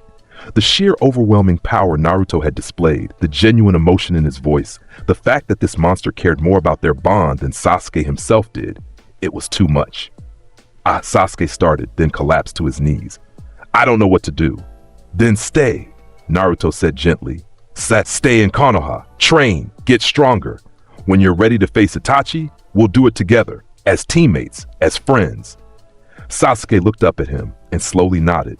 The Sound Four, watching from the shadows, decided that recruiting someone under the protection of that monster wasn't worth their lives. They fled, and Naruto let them go. He had bigger prey to hunt. News of Sasuke's attempted defection spread through Konoha, but Tsunade buried it. Instead, she announced increased training for all Chunin and Ginin, focusing on loyalty and the will of fire. Naruto participated, though everyone knew he was operating on a completely different level. It was during this period that Akatsuki made their move. Itachi Uchiha and Kasame Hoshigaki entered Konoha searching for Naruto, the Nine-Tails Jinchuriki. They encountered Team Asuma and easily defeated them, then moved toward the center of the village. Kakashi intercepted them, along with Might Guy. The two Jonin fought valiantly, but Itachi's Tsukuyomi trapped Kakashi in a genjutsu that would have broken most people's minds. That's when Naruto arrived. He appeared in a blur of speed, standing between the Akatsuki members and his sensei, his crimson eyes fixed on Itachi, and a smile spread across his face. "Itachi Uchiha," he said with genuine pleasure. "The man who massacred his entire clan in a single night. I've been hoping we'd meet." Itachi's Sharingan spun, analyzing this new threat. "Naruto Uzumaki, you're different from the reports." "I get that a lot," Naruto replied. He glanced at Kasame. "And you must be Kasame Hoshigaki, wielder of Samehada, 2 S-rank missing nin in my village. This is like my birthday and the new year combined." "Confident, isn't he?" Kasame grinned, hefting his massive sword. "I like that in Prey." "Prey?" Naruto laughed. "Oh, Kasame, you have that exactly backward." He moved. Kasame swung Samehada, the living sword designed to shred and absorb chakra. It passed through Naruto's body like he was made of smoke. The shark-like ninja's eyes widened in shock. "Intangibility," Naruto explained, appearing behind Kasame. "One of many abilities you won't find in your little Akatsuki bingo book." He grabbed Samehada's handle and the sword screamed. An actual scream of pain as Naruto's vampiric energy flooded into it. "Get off my sword!" Kasame snarled, trying to pull away. Naruto's grip tightened and Samehada began to shrivel. The living sword, which had never met a chakra source it couldn't drain, was being drained itself. "Fascinating weapon," Naruto mused. "Living flesh shaped into a blade, capable of absorbing chakra. But what happens when it tries to absorb something that isn't chakra? Something that actively consumes other things?" Samehada withered, dying, as Naruto's vampiric nature proved the superior predator. Kasame released the sword in horror, watching his partner weapon, his most trusted companion, dissolve into dust. "You? You killed Samehada!" Kasame roared, forming hand signs for water release. Naruto drew the jackal. "You attacked my village, hurt my sensei, and now you're boring me with water jutsu." The massive handgun roared, its blessed round tearing through Kasame's water dragon in his shoulder. "Let me expedite this process." Kasame collapsed, blood pouring from the wound. The round hadn't just torn through flesh. It had disrupted his chakra system, making further jutsu impossible. Naruto turned to Itachi, who had been watching with those calculating Sharingan eyes. "Your turn," Naruto said. "Show me the power that made you a legend." Itachi met his eyes, and the world shifted. Tsukuyomi. Naruto found himself in a world of black and white, crucified on a cross, with multiple Itachi copies surrounding him, holding swords. In this world, Itachi's voice echoed, "I control time, space, and mass. For the next 72 hours, you will experience death over and over." Naruto laughed. The sound shattered the Genjutsu world like glass. The Tsukuyomi dissolved, and back in the real world, Itachi stumbled, blood running from his eyes. "Impossible," he gasped. "No one breaks the Tsukuyomi." "I'm not human," Naruto interrupted, his eyes blazing. "My mind isn't bound by the same rules. Your Genjutsu tried to trap my consciousness, but my consciousness exists across hundreds of absorbed souls simultaneously. You'd need to trap all of them to trap me." He appeared in front of Itachi, moving faster than the Sharingan could track. "Let me tell you about your brother, Itachi. Sasuke nearly left the village today, chasing power to kill you. I stopped him. You know why?" Itachi's expression didn't change, but something flickered in his eyes. "Because despite being a monster, despite having power that makes S-rank ninja look like academy students, I still value bonds more than strength," Naruto continued. "Can you say the same?" "You know nothing of my reasons," Itachi said coldly. "Don't I?" Naruto smiled. "I absorbed Orochimaru's soul. He had information about you, about the Uchiha massacre, about orders from Konoha's leadership." His expression hardened. "I know you were following orders to prevent a coup. I know you spared Sasuke because you love him. And I know you're dying from some disease that's eating you from inside." Itachi's mask cracked, genuine shock showing through. "How?" "I'm a vampire with the souls of over 500 people inside me," Naruto said. "Secrets don't stay hidden from me for long." He stepped back. "So here's what's going to happen. You're going to leave Konoha. You're going to tell your organization that I'm too dangerous to capture right now. And in return, I'm not going to tell Sasuke the truth about you." "And why would you do that?" Itachi asked. "Because he's my teammate, and he needs a goal," Naruto replied. "His revenge against you is what keeps him focused, keeps him training, keeps him in Konoha. When you're ready to die, when your disease finally takes you, come find me. I'll arrange for Sasuke to be the one to end you, if that's what you want. But until then, stay away from my village." Itachi studied him for a long moment, then slowly nodded. He grabbed the injured Kasame and used a crow substitution to disappear. Naruto turned to find Guy and Kakashi staring at him in shock, along with half the Jonin of Konoha who'd responded to the Akatsuki invasion. "What?" Naruto said innocently. "I handled it." Tsunade arrived moments later, took one look at the scene, and made an executive decision. "Naruto Uzumaki, in my office, now!" The fifth Hokage's office was tense. Tsunade sat behind her desk. Jiraiya leaned against the wall, and several Anbu guarded the doors. Naruto stood in the center, completely relaxed. "Explain," Tsunade demanded. "All of it. What you can do, and why S-rank missing nin are running from a 12-year-old. So Naruto explained. He told them about Kushina's heritage, about the vampiric bloodline, about his powers and abilities. He showed them the jackal and Kasol, demonstrated his regeneration by stabbing himself in the hand and letting them watch it heal instantly. When he finished, the room was silent. "This is insane," Jiraiya finally said. "You're telling us that you're an immortal vampire with the 9 tails sealed inside you, and you've been secretly protecting Konoha by hunting criminals?" "Yes," Naruto said simply. "I'm the ultimate predator in a world of prey. But I choose to hunt monsters instead of innocents. I choose to protect this village, even though most of it hates me." "Why?" Tsunade asked. "Why protect people who've treated you like garbage your entire life?" Naruto was quiet for a moment, because someone has to. Because there are people here worth protecting. Iruka-sensei, Kakashi-sensei, my teammates, you. He met her eyes. "And because my mother gave everything to protect this village, I won't let her sacrifice be meaningless." Tsunade felt tears prick her eyes. This boy, this monster, had more loyalty and heart than most humans she'd ever met. "Very well," she said. "You'll continue as you have been, but with official sanction. I'm creating a new division, Hunter Corps, directly under Hokage. You'll be its first and only member. Your mission is to hunt S-rank threats, missing nin, and anyone who threatens Konoha's security. With pleasure, Naruto said with a predatory grin. But, Tsunade continued, you report directly to me. No more solo operations without informing someone. And if you ever cross the line, if you ever become a threat to innocence, I will stop you myself. Fair enough, Naruto agreed. The meeting ended, but as Naruto turned to leave, Jiraiya stopped him. Your mother, the Sannin said quietly, Kushina. She was like a daughter to me. If she trusted you with this power, then so do I. He smiled. Want to learn some toe jutsu to go with your vampire powers? Naruto grinned. Absolutely. The months that followed were transformative for Konoha. Naruto trained with Jiraiya, learning the Rasengan and perfecting his combat techniques. He combined his vampiric abilities with shinobi jutsu, creating entirely new fighting styles that no one had ever seen. His shadow clone technique, combined with his ability to manifest familiars, created armies that could overwhelm any opponent. His Rasengan, infused with vampiric energy instead of pure chakra, became a devastating attack that drained enemies even as it destroyed them, and his reputation grew.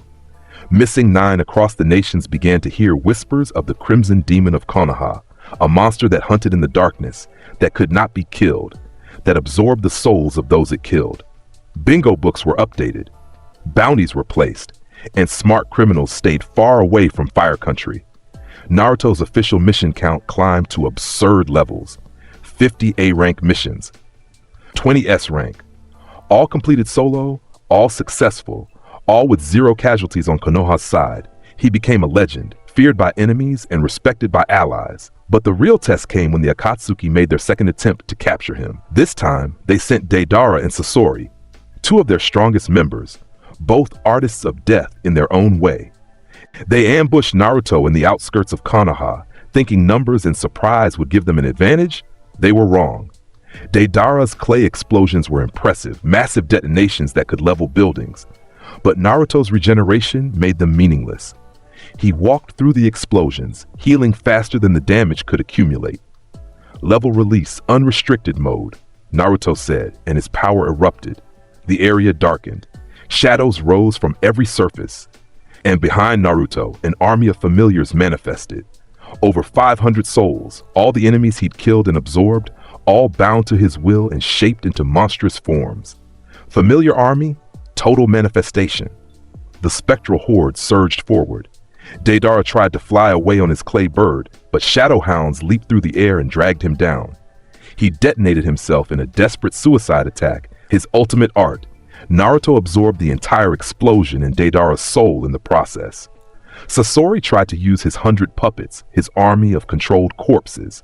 But Naruto's familiars tore through them like paper, and when the Akatsuki member revealed his true form, his human heart in a puppet body, Naruto appeared beside him. Interesting, Naruto mused, examining Sasori's construction. You tried to make yourself immortal by becoming a puppet. But true immortality isn't about preserving the body, it's about transcending it entirely. He crushed Sasori's heart core and absorbed his soul. When the Anbu arrived to investigate the explosion, they found Naruto standing in a crater, surrounded by the destroyed remnants of 2 Akatsuki members, completely unharmed. Mission complete, he reported. 2 S-rank threats eliminated. Tsunade promoted him to Special Jonin on the spot. Time passed. Naruto turned 13, then 14. His power continued to grow. His soul collection passed 1,000. He became something more than human, more than vampire. He became a legend, a myth, a story that parents told children to keep them from straying into the darkness. Behave or the Crimson Demon will come for you. But despite his power, despite his reputation, Naruto never forgot what he was protecting. He trained with Team 7, helped Sasuke prepare to eventually face Itachi, taught Sakura medical ninjutsu under Tsunade's guidance. He mentored younger Genin, showing them that strength without purpose was meaningless. And he continued to hunt. Missing nin, criminal organizations, slavers, murderers, anyone who preyed on the innocent found themselves facing Naruto Uzumaki, and none of them survived. His final mission before the time skip came when Akatsuki made their most desperate attempt yet. They sent all their remaining members, Pain, Konan, Kakuzu, Hidan, even the mysterious masked man who called himself Tobi. They attacked Konoha directly, thinking overwhelming force could succeed where individual strength had failed. They were wrong. Naruto met them at the village gates, and what followed wasn't a battle. It was a massacre.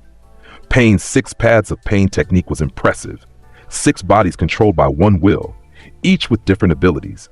But Naruto had fought and absorbed over 1,000 souls. He understood how to fight multiple opponents sharing consciousness. He destroyed the animal path first, preventing summons. Then the Preta path, eliminating their ability to absorb his attacks. The Asura path fell to the Jackal's blessed rounds. The human path tried to rip out his soul and found itself trying to drain an ocean. Naruto had over 1,000 souls inside him, and the path couldn't process the influx. The Deva path's gravity manipulation was dangerous, capable of crushing or repelling anything. But Naruto's intangibility made him immune to physical forces. He phased through the attacks and drove his fangs into the real Pain's throat, Nagato, hidden in a tower on the outskirts. "You tried to take the Nine Tails," Naruto whispered as he drank. "Bad decision." Nagato's soul joined the collection, and with it came knowledge. The Renegade's secrets, the truth about the Akatsuki's plans, information about the masked man's true identity. The other Akatsuki members fell one by one.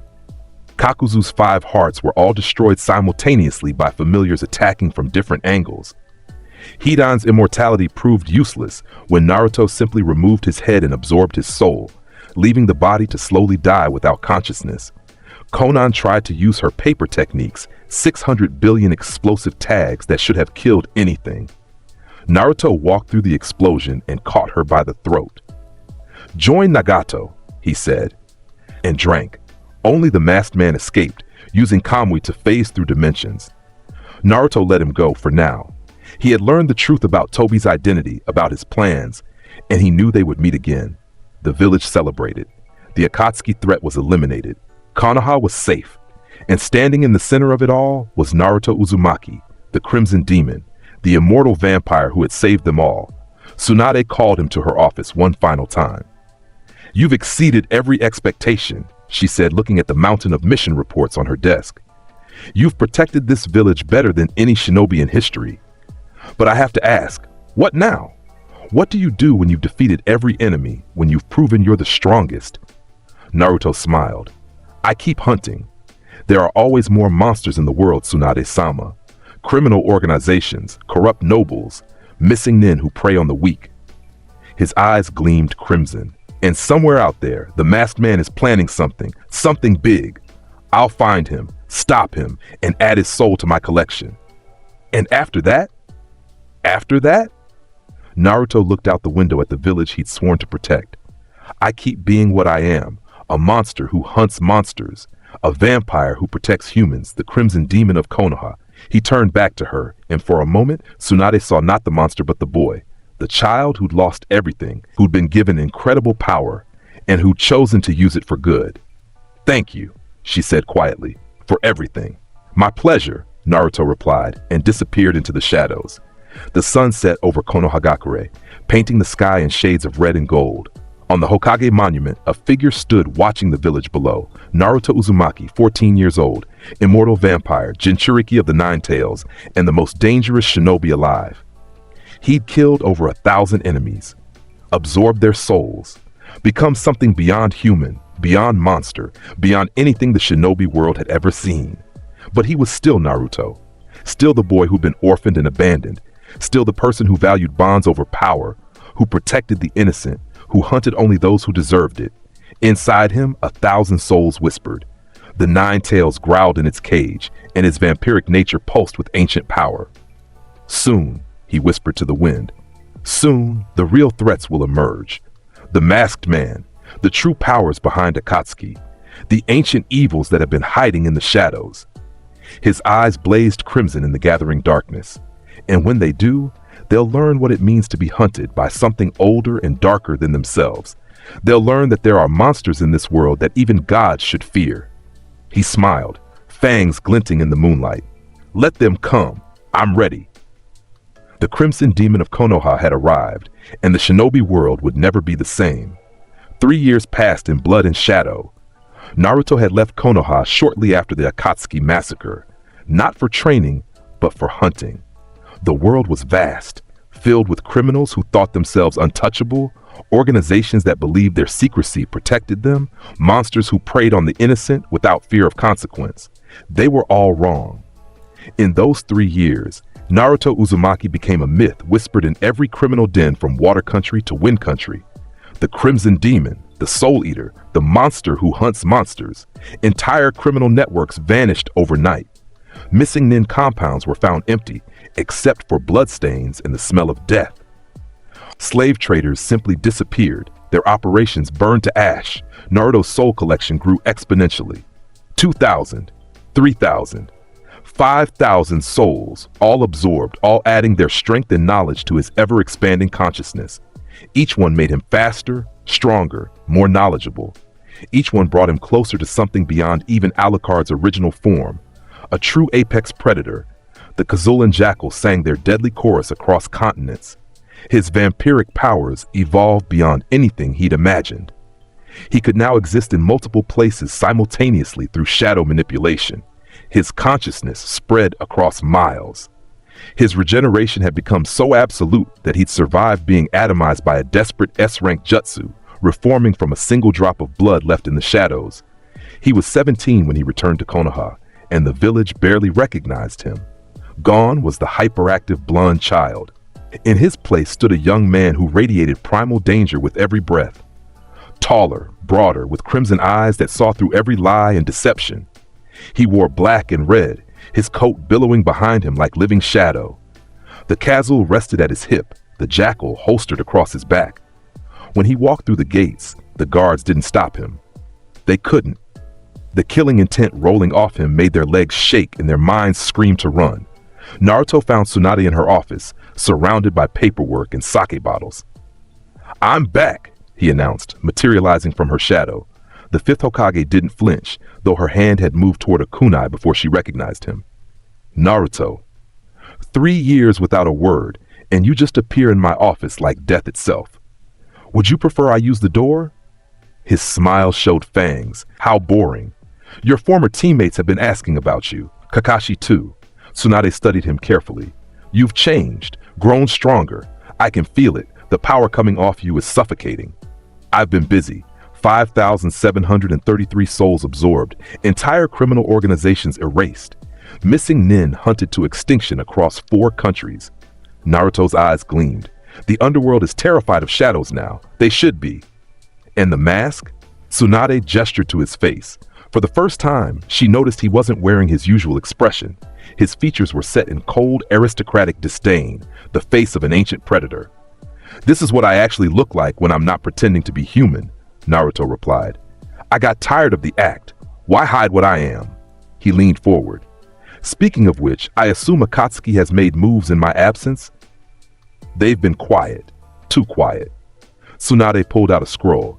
"Intelligence suggests they're regrouping after you destroyed most of their membership. But there's something else. Reports of a masked man, the one you let escape. He's been gathering forces, preparing something big." "Tobi," Naruto said, and his voice dropped to a growl. "Or should I say, Obito Uchiha. The man pretending to be Madara. Yes, I know who he is. I've known since I absorbed Pain's soul and learned the truth." His grin was terrifying. "He's been on my hunting list. Time to collect." Before Tsunade could respond, the office door burst open. Sakura and Sasuke stood there, both having grown in the years since Naruto left. Sakura was taller, her chakra control perfected under Tsunade's tutelage. Sasuke had matured into a formidable shinobi, his Sharingan more refined, his lightning techniques devastating. They both froze when they saw Naruto. "Naruto?" Sakura whispered, her medical training immediately screaming warnings about the predatory creature before her. "Is that really you?" "In the flesh."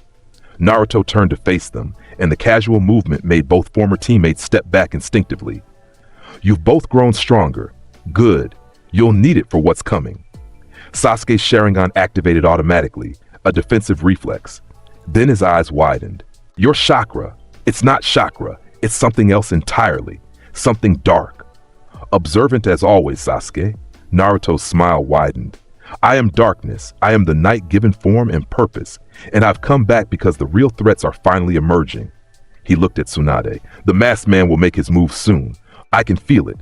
the taste of his desperation in the air. He's running out of time for whatever plan he has. How do you know? Tsunade demanded. Because I've spent 3 years dismantling everything connected to him. His resources, his allies, his backup plans. Naruto's laugh was dark and rich. I've been systematically destroying his organization piece by piece. He has to act now or lose everything. As if summoned by the words, an Anbu appeared in the window. Hokage-sama, emergency. The Akatsuki has kidnapped the Two-Tails Jinchuriki from Cloud Village. They're demanding nothing, Naruto interrupted. This is a declaration of war. They're making their final move.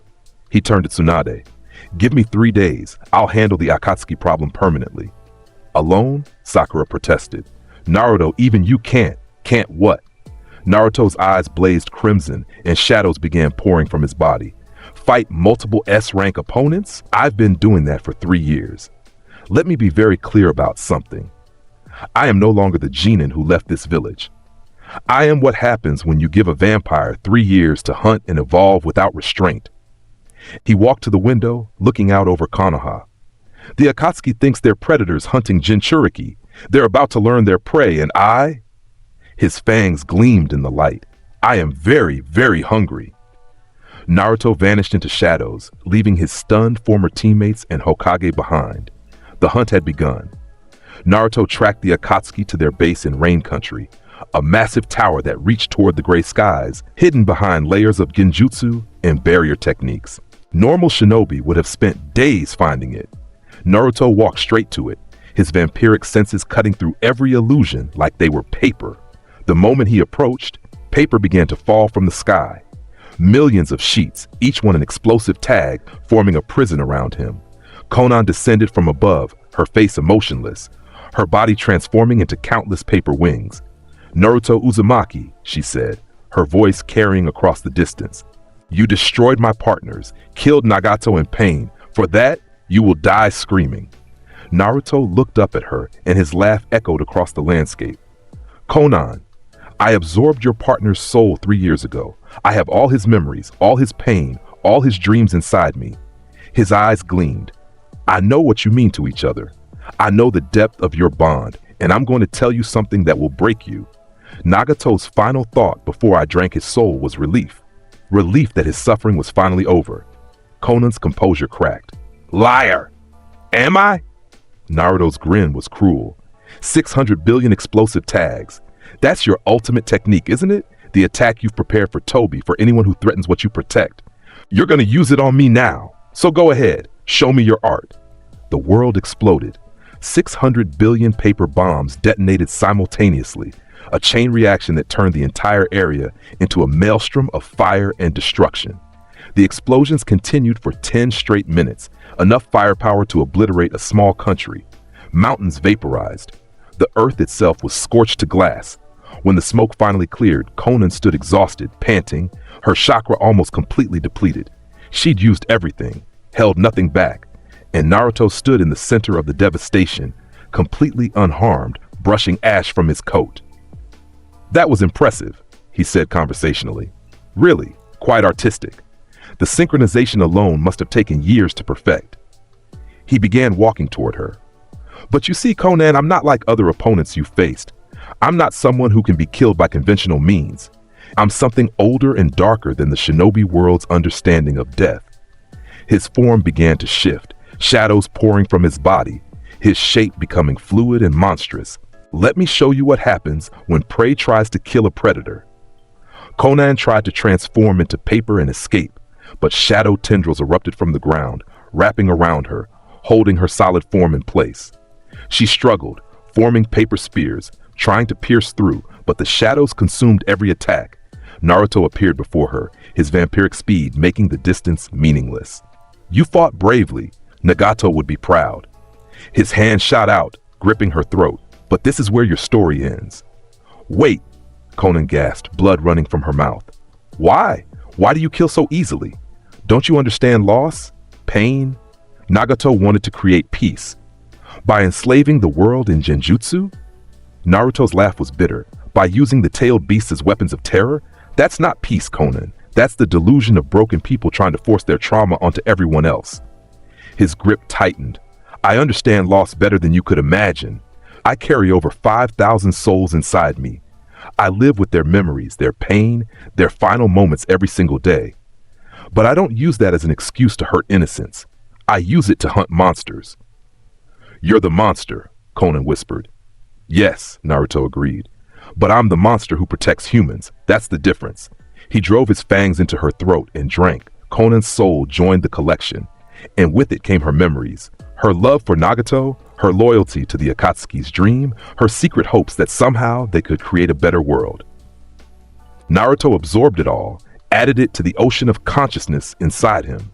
When he released her body, it crumbled to ash, joining the devastation of her final attack. One down, Naruto said to the empty landscape, the rest to go. He turned toward the tower where the remaining Akatsuki members waited.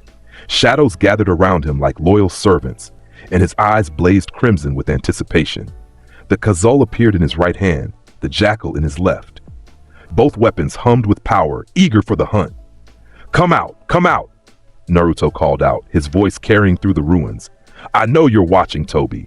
I know you're analyzing, planning, trying to figure out how to fight something you don't understand. His grin was manic. Let me save you the trouble. You can't. You can't plan for inevitability. You can't strategize against oblivion. Reality warped, and the masked man appeared, Toby, wearing his orange spiral mask, his single visible eye hole revealing a Sharingan. Around him materialized Zetsu, the bizarre plant-like being who served as Akatsuki's spy network. Naruto Uzumaki. Toby's voice was distorted, deliberately childish. Toby is very impressed. You've killed so many of Toby's friends, but Toby has a plan that you can't stop, no matter how strong you are. Obito Uchiha, Naruto said, dropping the pretense. Former student of Minato Namikaze, my father. Supposedly killed in the Third Shinobi War. But you survived, corrupted by Madara's philosophy, twisted into a tool for a dead man's ambition. The childish facade dropped instantly. The masked man's posture changed, becoming predatory. You know too much. The souls you've absorbed, they've given you knowledge you shouldn't possess. I know everything, Naruto replied. I know about Rin, about the infinite Tsukuyomi, about your plan to cast the entire world into a dream so you can live in fantasy with a girl who died decades ago. His laugh was mocking. How pathetic, how utterly human. You have power that could reshape reality, and you use it to chase a ghost. You understand nothing. Obito's voice turned harsh. This world is hell, a meat grinder that destroys everyone who dares to love, to hope, to dream. The infinite Tsukuyomi will create a perfect world where nothing is real, unless Naruto interrupted, where everyone lives in a personalized prison, dreaming dreams that you control. You're not creating peace, Obito. You're creating the world's largest graveyard and calling it paradise. Better than this, Obito's Sharingan spun. Better than a world where monsters like you exist. Oh, Obito. Naruto's smile was terrible to behold. I'm the monster this world created. You want to know why I exist? Because broken people like you force the world to generate countermeasures. I am what happens when darkness becomes so pervasive that something even darker must rise to consume it. Obito's hand formed signs. Kamui! Reality warped around Naruto, space itself twisting to suck him into the Kamui dimension. A pocket reality where Obito could trap opponents forever. Naruto laughed as the distortion began to pull him in. You think dimensional techniques work on someone who exists partially outside reality? Let me teach you about vampire immortality. His body became shadow, dispersing into countless fragments that resisted the spatial pull. Each shadow tendril sprouted eyes, crimson, burning, terrible to behold. They spread across the battlefield, reforming into multiple instances of Naruto, all grinning with the same manic energy. Shadow familiar manifestation, omnipresent form. Obito's visible eye widened. Impossible. You're everywhere at once. I contain over 5,000 souls. Naruto's voice came from every direction simultaneously. Each one allows me to manifest a piece of myself. You can't trap something that exists in thousands of places at the same time. All the Naruto instances drew weapons. Dozens of Kasuls and jackals aimed at Obito from every angle. Farewell, Obito Uchiha. Your dream dies here. They fired. Obito activated Kamui's intangibility, phasing through the blessed silver rounds as they tore through the space where he stood. But Naruto had anticipated this. The bullets weren't meant to hit. They were meant to force Obito to become tangible. And the moment he solidified to counterattack, shadow tendrils erupted from the ground, wrapping around his limbs, pulling him down. Obito tried to phase again, but the shadows had pierced through to the Kamui dimension itself, anchoring him between realities. How? Obito demanded, struggling. I absorbed Pain's soul, Naruto said, all his instances merging back into one. The Rinnegan's secrets are mine now. Dimensional manipulation, reality warping, the fundamental nature of space-time. I understand it all. He walked toward the trapped Uchiha. Your Kamui is impressive, but it's just a technique. I am a fundamental force of nature. There's a difference. Zetsu tried to intervene, his white half separating to attack. Naruto didn't even look at him. Shadow spikes erupted from his body, impaling both halves of Zetsu simultaneously, pinning them to the ground. Black Zetsu, Naruto addressed the darker half. Ancient creation of Kaguya Otsutsuki, designed to resurrect your mother. How long have you been manipulating history? How many wars have you orchestrated? How much blood is on your hands? Black Zetsu's eyes widened. You know about mother? I know everything, Naruto repeated. I know about the Otsutsuki, about the God Tree, about Kaguya's imprisonment and your centuries-long plan to free her. His grin was savage. And I'm going to end that plan right now. He ripped both halves of Zetsu apart and absorbed their souls. The knowledge that came with Black Zetsu's consciousness was staggering. Centuries of manipulation, the true history of chakra, the nature of the Otsutsuki clan, and most importantly, the location and seal of Kaguya Otsutsuki. Naruto's eyes blazed brighter as the information integrated. Magnificent. Simply magnificent. This world is even more broken than I thought. He turned back to Obito, who was still struggling against the shadow bindings. You were manipulated, Obito. Black Zetsu orchestrated Rin's death to push you toward despair. Madara was manipulated too. This entire cycle of hatred, this endless war, it was all designed to resurrect an alien goddess who sees humanity as nothing but chakra batteries. Lies, Obito snarled, but there was uncertainty in his voice. Search your memories, Naruto suggested. Think about the timing, the convenience, how perfectly everything aligned to break you at just the right moment. He leaned closer. You were never in control, Obito. You were a puppet thinking he'd cut his strings. The truth hit Obito like a physical blow. His visible eye went wide with realization, with horror. No, everything I did was for nothing, Naruto confirmed. Welcome to hell, population, everyone. He drove his fangs into Obito's throat. The Uchiha's soul was massive, complex, filled with power and pain and regret.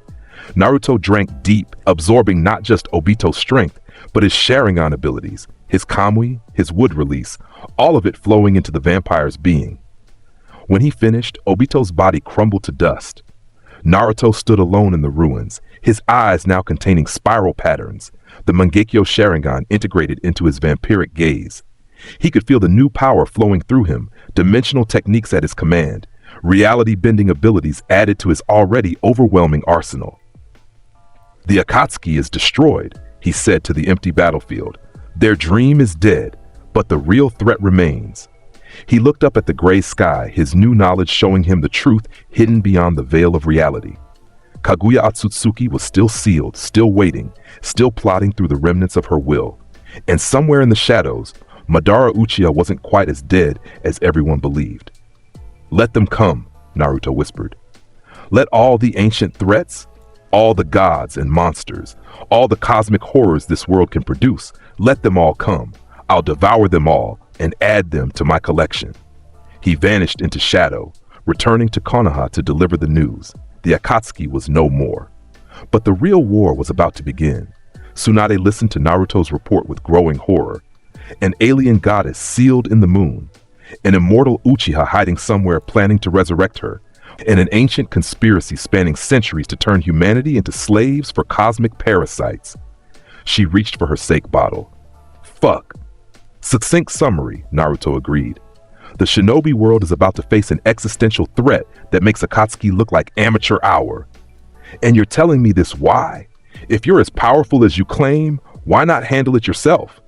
Because Kaguya Otsutsuki isn't like the opponents I faced before, Naruto admitted. She's the origin of chakra itself. When she emerges, she'll warp reality on a scale that even I might struggle against alone. Plus, there's the small matter of Madara Uchiha planning to use the entire shinobi world as a sacrifice to resurrect her. Madara's dead. He died in battle with Hashirama decades ago. His body is dead, Naruto corrected. But he transferred his consciousness before dying. Right now he's waiting, preparing, using someone as a vessel. He pulled out a scroll containing everything he'd learned from Black Zetsu's memories. It's all here. The timeline, the plan, the identity of Madara's chosen successor. Tsunade read the scroll, and her face went pale. This is insane. If this gets out, it won't, Naruto interrupted. We keep this between us and a select few. Kakashi, maybe Jiraiya, people we can trust absolutely. His eyes gleamed. And we prepare, train the village's forces, strengthen our defenses, because when Madara makes his move, he'll trigger the Fourth Great Shinobi War. Another world war. Tsunade's voice was heavy. How long do we have?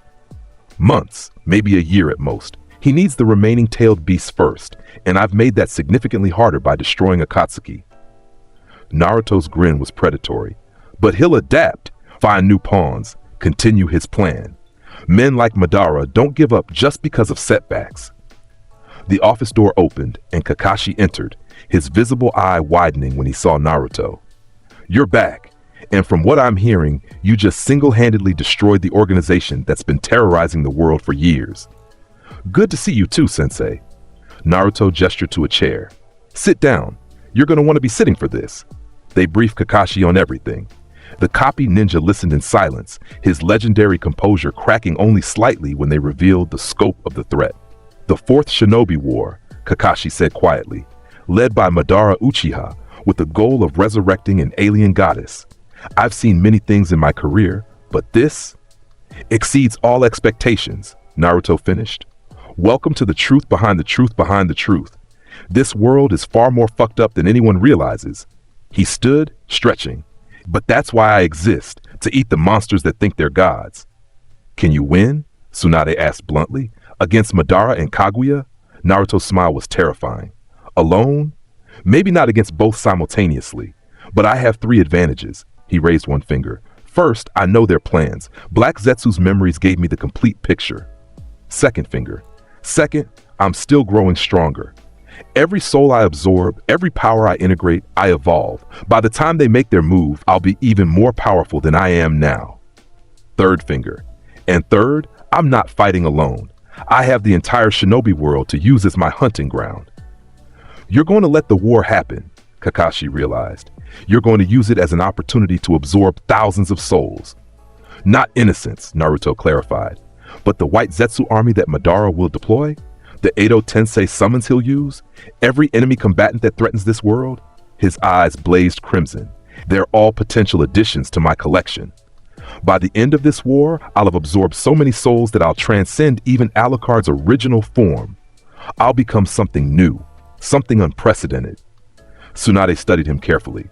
And if the power corrupts you, if you become the threat, then you kill me, Naruto said simply. Or try to anyway. I've given you the knowledge to seal vampires, taught you the weaknesses, provided the countermeasures. If I ever become a danger to innocence, I expect you to stop me with everything you have. His expression softened slightly. But I haven't lost myself in 3 years of constant hunting and soul absorption. I won't start now. I know what I am, and I know what I protect. The room was silent for a long moment. All right, Tsunade finally said. We prepare for war. Strengthen the alliance with Sand, reach out to the other villages, begin mobilization. She looked at Naruto. And you? I hunt, Naruto replied. There are still threats out there, still pieces of Madara's plan that need to be disrupted. Plus, I need to find where he's hiding his vessel. He turned to leave, then paused. Oh, and Sasuke needs to know about Itachi. His brother is dying from a disease, and he deserves to face him one final time. You want me to tell Sasuke that his genocidal brother was actually a secret hero? Kakashi asked incredulously. I want you to tell him the truth. Naruto corrected. That Itachi was ordered to massacre the Uchiha to prevent a civil war, that he's been suffering in exile to protect Konoha, and that he's dying. Sasuke deserves to make an informed choice about his revenge. Naruto's eyes gleamed. Besides, I promised Itachi I'd arrange their final meeting. Time to keep that promise. He vanished into shadows, leaving the Hokage and copy ninja to process everything they'd learned. Outside, the sun was setting over Konoha, painting the sky blood red. Naruto stood on the Hokage monument, looking out over the village, his enhanced senses detecting every heartbeat, every breath, every life within the walls. 5,000 souls whispered inside him, a chorus of the damned, and he listened to their memories while planning his next moves. Madara was out there, waiting. Kaguya was sealed but stirring. The Fourth Shinobi War was inevitable, and Naruto Uzumaki, the last vampire, the Crimson Demon, the monster who hunted gods, was ready. "Come," he whispered to the gathering darkness. "Come and test yourselves against oblivion. Come and learn what it means to fight something that cannot die, cannot lose, cannot be stopped." His fangs gleamed in the dying light. "I'm waiting." 6 months later, Sasuke Uchiha stood before his dying brother in a ruined Uchiha hideout. Itachi had declined rapidly, his illness consuming him from within. The Mangekyo Sharingan's overuse had accelerated his death, and now he had weeks at most. But he'd agreed to this final meeting, arranged by Naruto, to give his brother the truth. Sasuke's Sharingan spun as he looked at Itachi. "So it's all true? Everything Naruto told me. The massacre was ordered by Konoha's leadership. You were following orders to prevent a coup. You spared me because you loved me." "Yes," Itachi said quietly, coughing blood. "I wanted you to be the hero who killed the traitor, to restore the Uchiha name. But Naruto, he thought you deserved the truth instead." "The truth." Sasuke's voice was bitter. "The truth is that I've wasted years hating you for being a hero. The truth is that the village I serve ordered the death of our entire clan. The truth is that nothing is as simple as I thought." "What will you do now?" Itachi asked. Sasuke was silent for a long time. "I don't know. Part of me still wants to destroy Konoha for what they did. Part of me understands why they did it, and part of me just wants to burn everything down and start over." "Don't," Itachi said firmly. "Don't let hatred consume you. Don't become like Madara, like Obito, like all the Uchiha who let the curse of hatred destroy them. You're better than that." "Am I?" Sasuke's Sharingan blazed. "I'm the last Uchiha besides you. I carry the weight of our clan's extinction. How do I move forward with that?" "You live," Naruto's voice came from the shadows. He stepped out, his crimson eyes glowing in the dim light. "You find something worth protecting, and you dedicate yourself to it. You take the pain and channel it into something constructive instead of destructive." Sasuke turned to him. "Easy for you to say. You're an immortal monster with the power to reshape reality. What do you know about struggling with human emotions?" Naruto's laugh was bitter. "I know about carrying the weight of thousands of lives inside me. I know about living with the memories and pain of over 5,000 absorbed souls. I know about being called a monster since birth and living up to that title." He stepped closer to Sasuke. "The difference between us isn't power, Sasuke. It's choice. I chose to use my monstrous nature to protect instead of destroy. You can make the same choice." "Or I can choose revenge," Sasuke said coldly. "You can try," Naruto agreed. "You can attack Konoha, kill the elders who ordered the massacre, burn everything down, and then I'll stop you. I'll drain your blood, absorb your soul, and add your Sharingan to my collection." His eyes gleamed. "Or you can honor your brother's sacrifice by becoming strong enough to protect what he died for." Itachi coughed, drawing their attention. "Sasuke, I don't have long. Before I die, I want to give you something." He raised his hand and chakra began to flow. "This is everything. My memories, my techniques, my Mangekyo abilities. Take them. Use them to become stronger than I ever was. And please, don't waste your life on revenge." He touched Sasuke's forehead and power flowed between them. The Amaterasu, the Tsukuyomi, the Susanoo, all of Itachi's legendary techniques transferring to his brother. When it was done, Itachi collapsed, exhausted. "Thank you," Sasuke whispered, tears running down his face. "For everything. For protecting me. For loving me. For being the brother I never deserved." "You always deserved it," Itachi said, smiling. "You were always worth protecting." He closed his eyes and died peacefully. His suffering finally ended. Sasuke knelt beside his brother's body, the Mangekyo Sharingan manifesting in his eyes for the first time, tears mixing with the power of his hatred and love and grief. Naruto watched silently, giving Sasuke space to process. When the Uchiha finally stood, his eyes were different, harder, colder, but also more focused. I won't attack Konoha, Sasuke said, but I won't forgive them either. I'll stay. I'll protect the village Itachi died for, but I'll do it my way, and someday I'll make sure nothing like this can happen again. Fair enough, Naruto replied. That's more than I expected, honestly. He gestured to Itachi's body. What do you want to do with him? Cremation, traditional Uchiha rites. Sasuke looked at Naruto. Will you help me? Of course. They burned Itachi's body according to the ancient traditions, and Sasuke scattered the ashes in the Naka River, where the Uchiha clan had once gathered for meetings. It was a quiet ceremony, just the two of them, honoring a hero the world would never know. When it was done, they stood together in silence.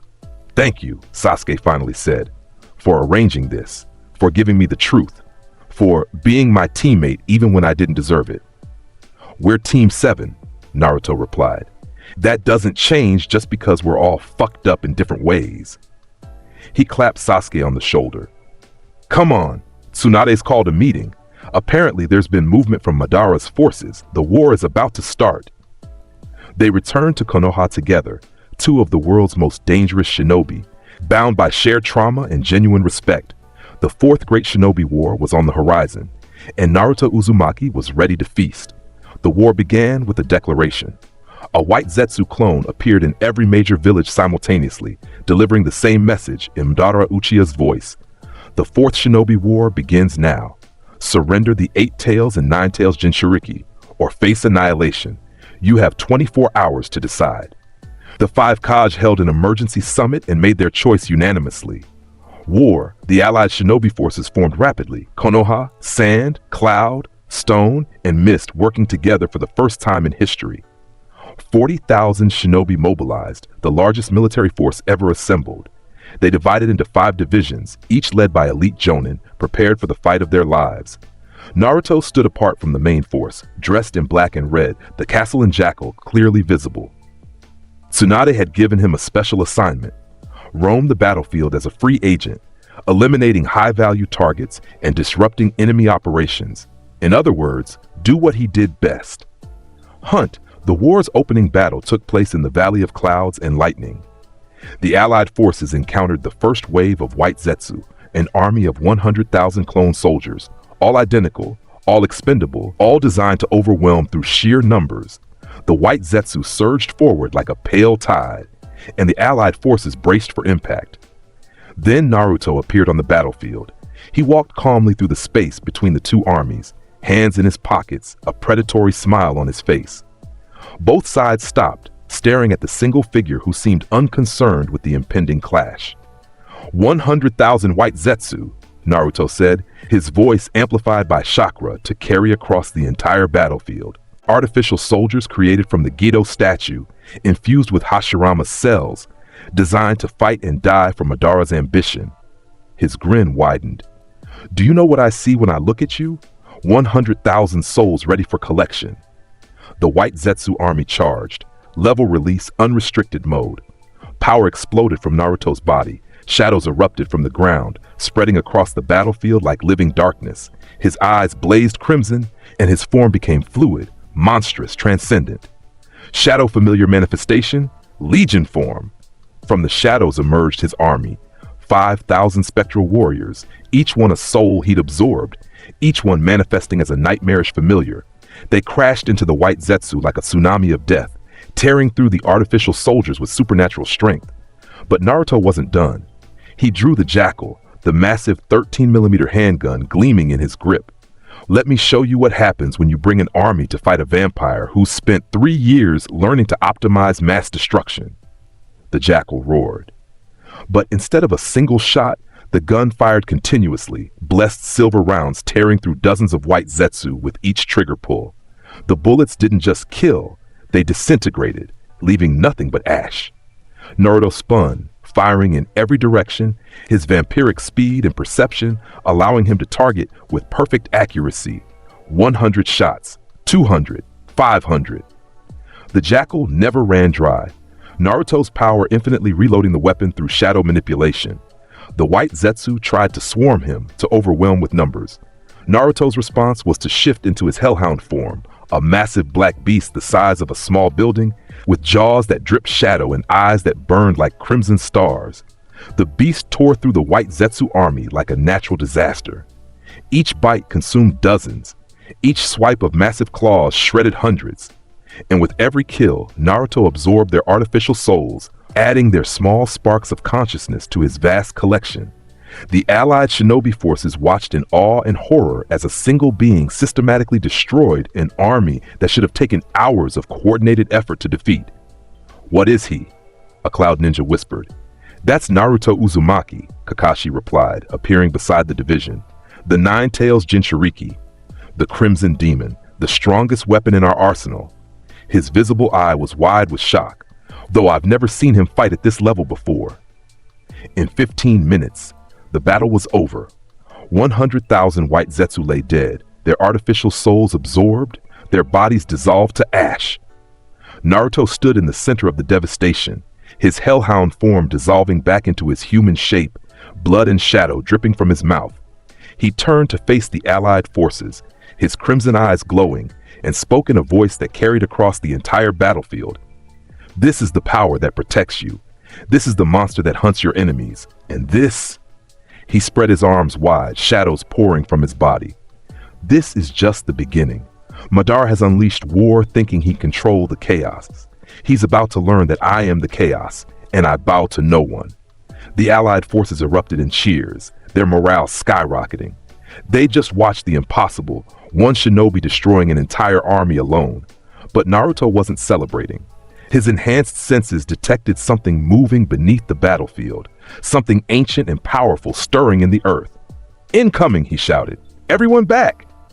The ground exploded, and from the earth emerged the Gedo statue, a massive wooden humanoid figure, its body covered in chains, its eyes empty sockets that radiated malevolence. This was the husk of the 10 tails, the origin of all tailed beasts, and it was enormous. The statue roared, and chakra chains erupted from its mouth, sweeping across the battlefield, trying to capture and drain any shinobi they touched. Naruto's eyes narrowed. So Madara's playing his trump card early. Interesting. He drew both weapons, Kasul in his left hand, Jackal in his right. Let's see how an ancient god beast handles modern firepower combined with vampiric enhancement.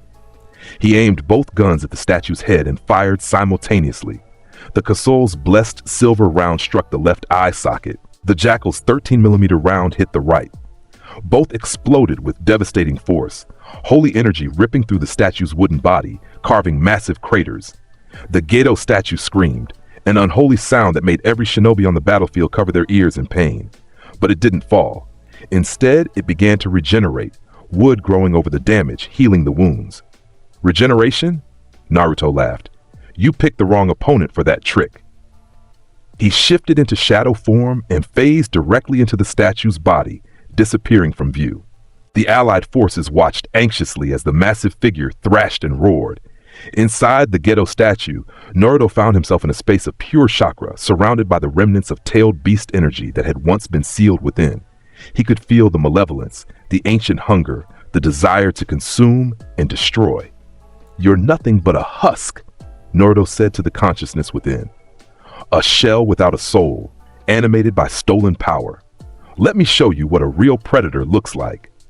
He released his full vampiric presence, and shadows flooded the internal space. His familiars manifested, thousands of them now, the 100,000 white Zetsu souls he just absorbed adding to his legion.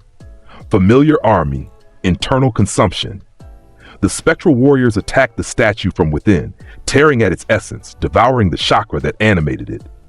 The Gedo statue tried to fight back, but it was designed to contain and control, not to battle something that existed on a metaphysical level. Naruto drove his fangs into the core of the statue's being and drank. This wasn't blood. It was pure chakra, ancient and potent and vast. It flooded into him, overwhelming even his immense capacity. He felt his body changing, evolving, adapting to contain this new power. His vampiric nature merged with the 10 Tails' remnant energy, creating something unprecedented. Outside, the Gedo statue began to crumble, its wooden body dissolving as its animating force was consumed. Shinobi scattered as massive chunks fell from the collapsing figure. When the dust cleared, Naruto stood alone in the crater where the statue had been, his eyes now containing patterns that resembled both the Sharingan and the Rinnegan. swirling with crimson and violet energy. He'd absorbed the Gedo statue's essence, adding its power to his own. Madara's trump card neutralized, Naruto announced, his voice resonating with newfound power. Anyone else want to test themselves against a vampire who just ate a god? Silence answered him. From the shadows of the battlefield's edge, a figure watched, Kabuto Yakushi, Orochimaru's former assistant, who'd been resurrected and enhanced by the Snake Sanin's experiments. He'd been controlling the Gedo statue remotely, and now his eyes were wide with shock. Impossible, Kabuto whispered. He absorbed the Ten Tails husk. No one should be able to survive that, let alone integrate its power. He formed hand signs rapidly. I need to inform Madara immediately. This changes everything. But before he could move, shadow tendrils wrapped around his ankles, pulling him down into darkness. Kabuto struggled, trying to activate Sage Mode, but the shadows were too fast, too strong. Naruto emerged from his own shadow, appearing directly beside the captured Kabuto. Did you really think I wouldn't notice you watching? My senses extend for miles, and you reek of Orochimaru's modifications. He tilted his head, studying Kabuto with predatory interest. You've integrated the DNA of dozens of shinobi, giving yourself their abilities. How resourceful, how utterly futile. Naruto Uzumaki, Kabuto gasped, trying to form hand signs. I'm not your enemy. I can help you understand what Madara's planning. I already know what he's planning, Naruto interrupted. Black Zetsu's memories told me everything. The infinite Tsukuyomi, Kaguya's resurrection, the whole sordid plan. What I want to know is where Madara is hiding. I'll never tell you, Kabuto snarled. Naruto's fangs gleamed. You don't have to. I'll just absorb your soul and take the information directly. He drove his teeth into Kabuto's throat and drank. The former Akatsuki member's soul was complex, filled with experimentation and stolen knowledge. Naruto absorbed it all. Sage Mode techniques, Edo Tensei mastery, the location of Madara's hiding place, and most importantly, the identity of Madara's chosen vessel. When Naruto released Kabuto's drained corpse, his eyes were blazing with newfound knowledge. So that's where you're hiding, he whispered. And your vessel is Obito's body, reanimated and enhanced. Clever. Using your own student's corpse as a backup plan in case your original resurrection failed. He turned to the allied forces, who were watching with a mixture of awe and fear. The war just got shorter. I know where Madara is. I'm going to end this now. Before anyone could respond, he vanished into shadow, teleporting across vast distances using his integrated Kamui abilities. He appeared in a cavern deep beneath the earth where Madara Uchiha sat in meditation, his elderly body connected to the Gedo statue through chakra tubes. Except the statue was gone now, consumed by Naruto. Madara's eyes snapped open, revealing the Rinnegan in both sockets. So you've come, Nine-Tails Jinchuriki. You've disrupted my plans, destroyed my resources, and consumed my Gedo statue. He stood slowly, his ancient body radiating power despite its age. I should be angry. Instead, I'm impressed. You're the first opponent in decades who's actually posed a challenge. Save your flattery, Naruto replied. I'm here to end your genocide before it begins. Your plan to cast the world into eternal genjutsu ends today. Does it? Madara smiled. You're powerful, I'll grant you that. But you're still just a child playing with forces you don't understand. I've lived for nearly a century. I've mastered every technique, faced every opponent, prepared for every contingency. His Rinnegan spun. What makes you think you can defeat me? Naruto's laugh echoed through the cavern. Because I'm not trying to defeat you, Madara Uchiha. I'm going to erase you from existence and consume everything you are. He raised both hands and shadows exploded from his body, filling the entire cavern. His eyes blazed with combined Sharingan, Rinnegan, and vampiric power. The Kasul appeared in his right hand, the Jackal in his left. Level release, restraint removal. Releasing all seals, all limitations, all sanity protocols. His voice dropped to a demonic growl. You wanted a battle, old man? You're about to get a war. Madara's response was to activate his Susanoo, a massive ethereal warrior of blue chakra that surrounded him, wielding gigantic swords. Come then, monster. Show me if you're worthy of the power you've stolen. They clashed. The cavern exploded from the sheer force of their collision. Madara's Susanoo struck with swords that could cleave mountains, but Naruto phased through them, his intangibility making physical attacks meaningless. He fired both guns simultaneously. Blessed rounds tearing through the Susanu's armor like paper.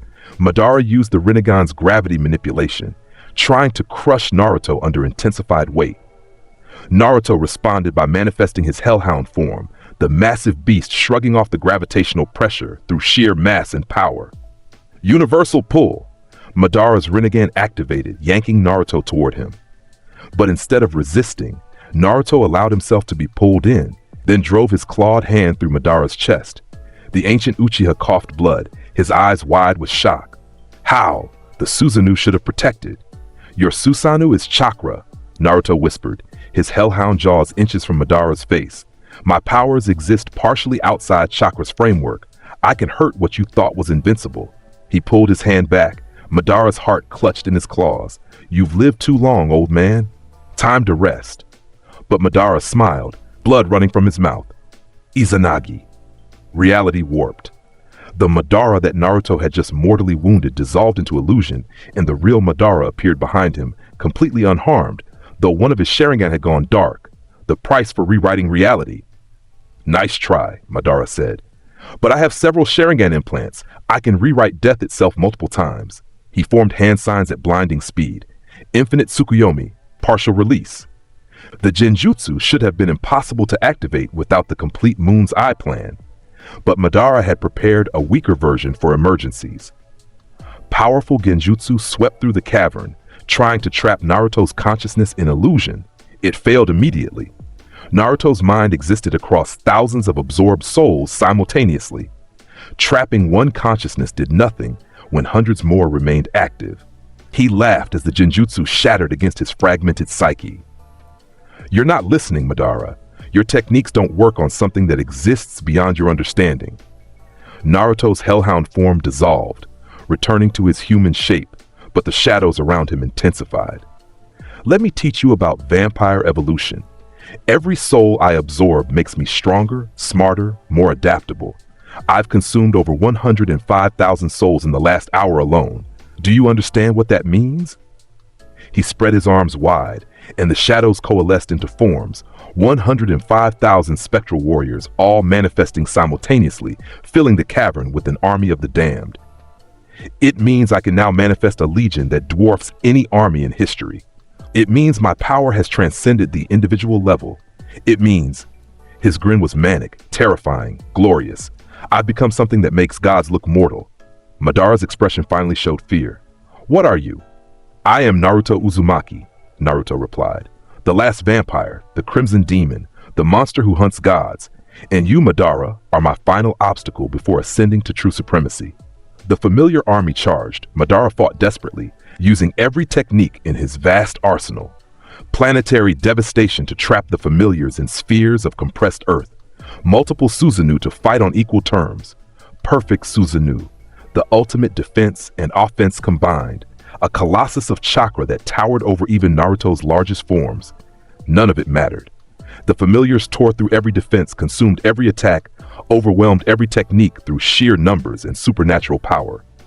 And Naruto himself moved through the chaos like death incarnate, the Kazal and Jackal singing their deadly chorus, each shot destroying a Sharingan implant and preventing Madara from using Izanagi again. Finally, Madara stood alone, bleeding from dozens of wounds, his Rinnegan flickering, his chakra nearly depleted. His perfect Susanoo had been shattered, his techniques exhausted. I underestimated you, he admitted, coughing blood. I thought I prepared for everything, but you're something I never accounted for.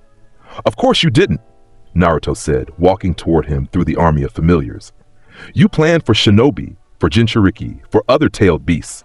You didn't plan for a vampire who spent years optimizing mass soul absorption and combat efficiency. He stopped in front of Madara. Any last words before I add you to my collection? Madara was silent for a moment, then smiled. You've won this battle, but you haven't stopped what's coming. Black Zetsu still exists, and as long as he does, Kaguya's resurrection is inevitable. You can't be everywhere at once, no matter how powerful you become. Can't I? Naruto's grin widened. You're about to give me the power to prove you wrong. He drove his fangs into Madara's throat and drank deep.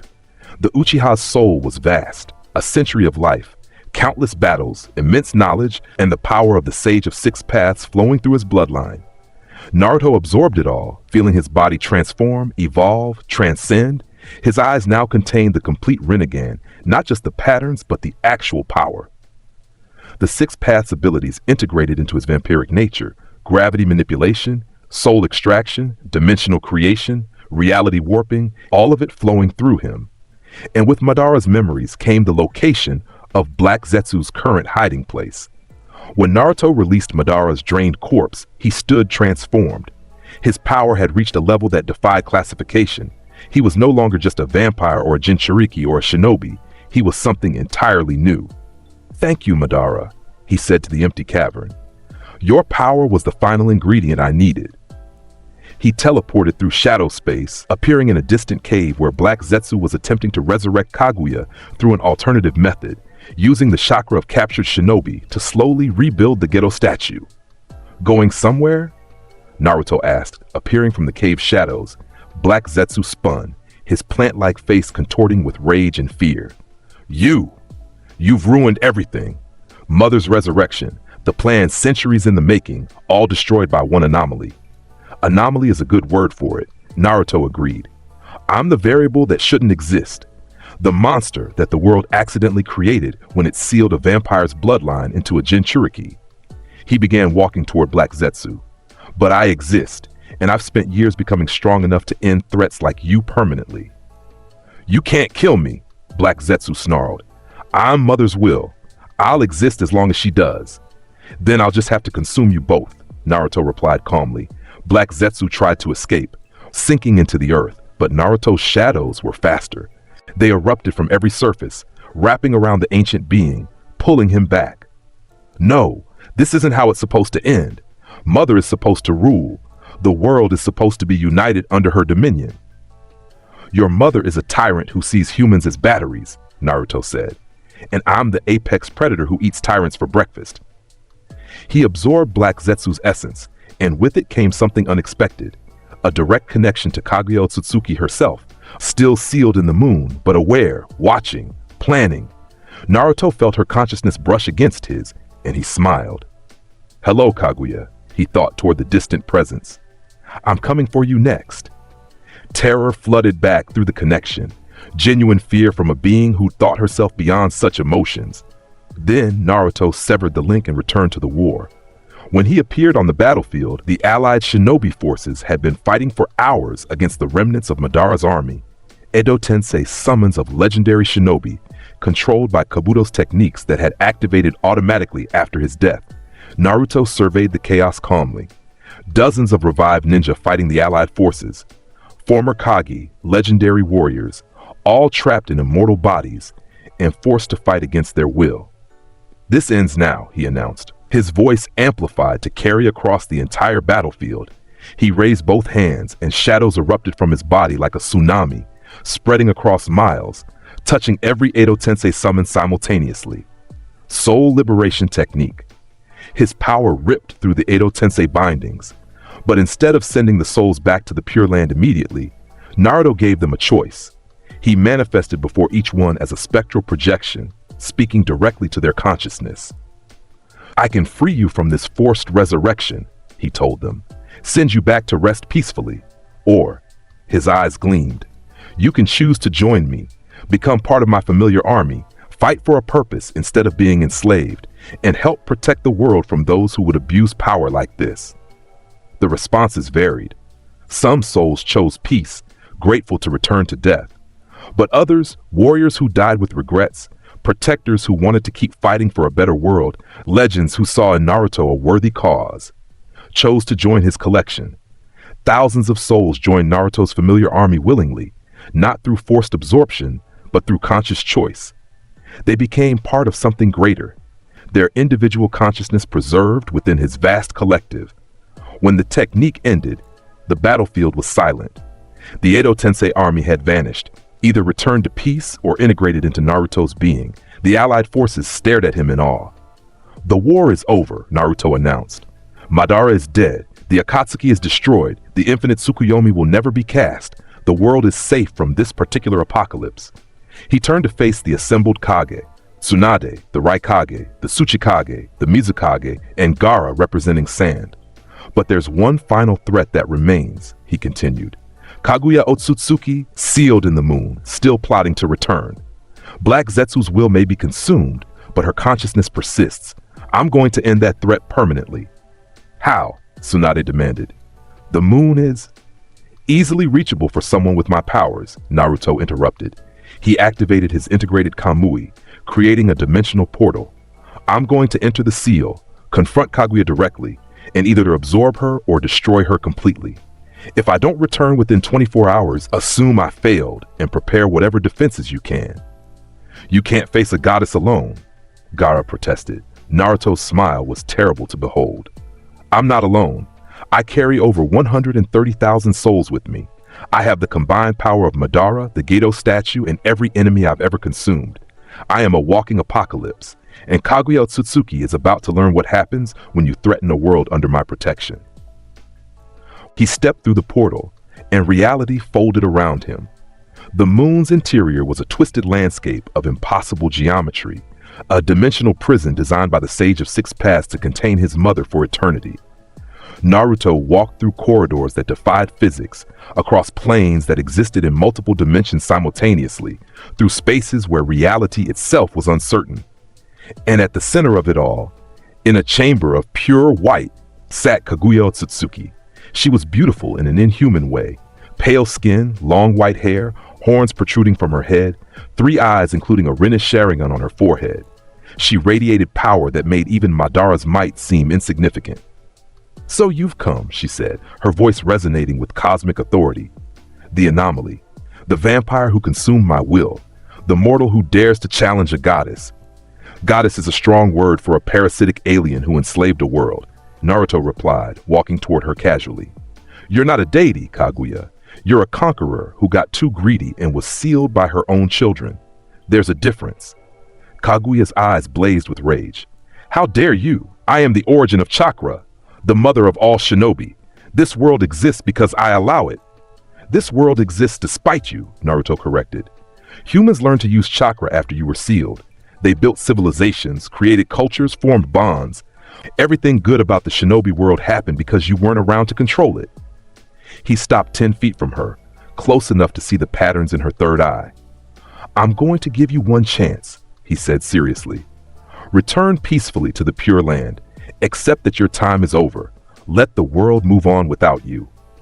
Never, Kaguya hissed. This world is mine. The chakra belongs to me. I will reclaim it all, consume humanity, and use their energy to prepare for the arrival of my clan. Wrong answer, Naruto said, and his eyes blazed crimson. Level release, complete restriction removal, releasing control art restriction system to original state. Situation, God-slaying mode, initiating full power manifestation. His power exploded outward, shadows flooding the entire dimensional space. His familiar army manifested, over 130,000 spectral warriors, all appearing simultaneously, filling the white chamber with darkness. Kaguya's response was to activate her all-killing Ash Bones technique, creating skeletal spears of concentrated chakra that could disintegrate anything they touched. They launched toward Naruto from every direction. He phased through them all, his intangibility making the deadly attack pass harmlessly through his shadow form. Then he counterattacked with the jackal, the massive handgun roaring and sending blessed rounds toward Kaguya's third eye. She opened a dimensional portal, redirecting the attacks to another space. But Naruto had anticipated this, using his integrated Kamui to follow the bullets through dimensions, appearing directly beside Kaguya in her own technique. Surprise, he whispered and drove his claws into her side. Kaguya screamed, an otherworldly sound that shook the dimensional prison. Her blood was strange, silvery and luminescent, and when Naruto tasted it, he felt power flood into him like never before. This was the blood of an Otsutsuki, the alien race that had seeded chakra across worlds. It was fundamentally different from human blood, filled with cosmic energy and genetic power that transcended normal understanding. Naruto drank deep and his body began to transform. His vampiric nature, which had evolved through absorbing thousands of souls and integrating countless abilities, now merged with Otsutsuki genetics. Horns began to grow from his head. His skin took on a pale luminescence. His eyes evolved beyond even the Rinne's Sharingan, becoming something new, crimson with patterns that resembled both vampiric and divine heritage. "Impossible," Kaguya gasped, trying to pull away. "You're absorbing my essence. You're stealing my power."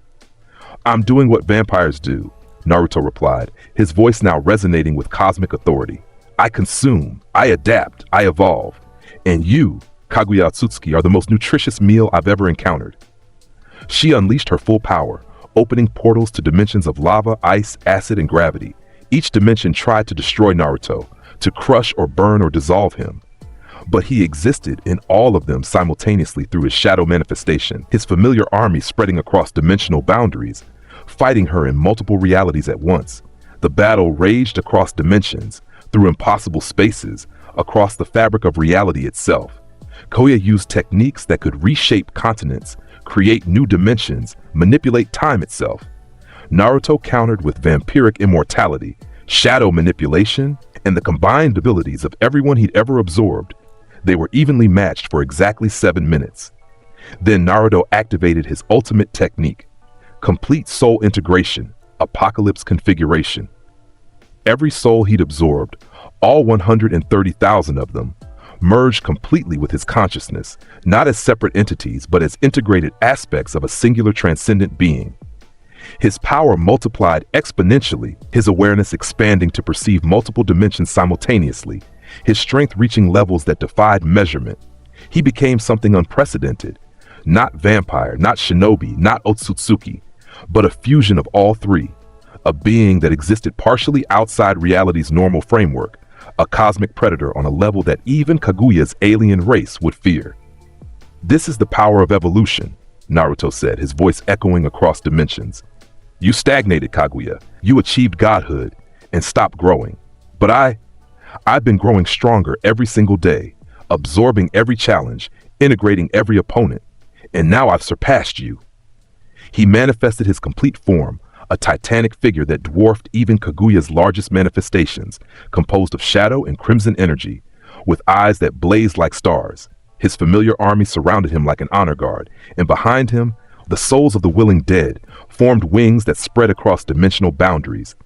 Kaguya looked up at this transcendent being, and for the first time in millennia, felt genuine terror.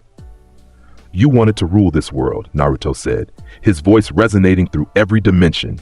"You wanted to consume its chakra, enslave its people, turn humanity into your personal battery farm. But this world already has a monster, Kaguya, and that monster doesn't share." He reached out with one massive hand and grabbed her. Kaguya struggled, using every technique, every power, every last resort in her vast arsenal.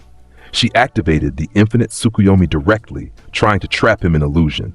She summoned the Ten Tails from across dimensional barriers. She even tried to sacrifice her own body to transfer her consciousness into Naruto's mind and possess him from within. None of it worked. Naruto's consciousness was too vast, too fragmented, too fundamentally alien to what she understood. His vampiric nature rejected her possession attempt. His integrated powers countered her techniques, and his sheer overwhelming strength made her struggles meaningless. "You were a goddess," Naruto said, pulling her closer. "Now you're just food." He bit down. Kaguya's soul was immense, millennia of existence, cosmic power, genetic legacy of an entire alien race. Naruto absorbed it all, drinking deep, consuming everything that made Kaguya Otsutsuki who and what she was.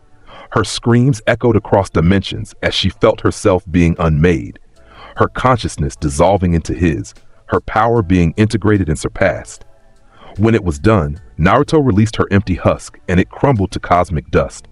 The dimensional prison began to collapse, its purpose fulfilled, its power source consumed. Naruto teleported back to the normal world, appearing on the moon's surface as the interior dimensions folded in on themselves. He stood on the lunar surface, looking down at the earth below, and felt the changes settling into his being. He had absorbed a goddess, integrated Otsutsuki genetics, become something that transcended every classification in the shinobi world. His power now existed on a cosmic scale, his awareness spanning dimensional boundaries, his strength capable of reshaping reality. He was no longer just the last vampire. He was something new, something unprecedented.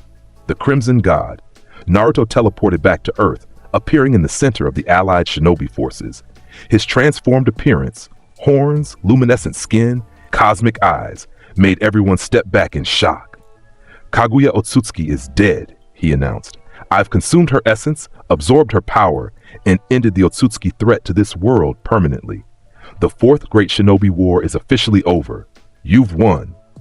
The assembled shinobi erupted in cheers, celebrating the impossible victory. But Naruto didn't celebrate.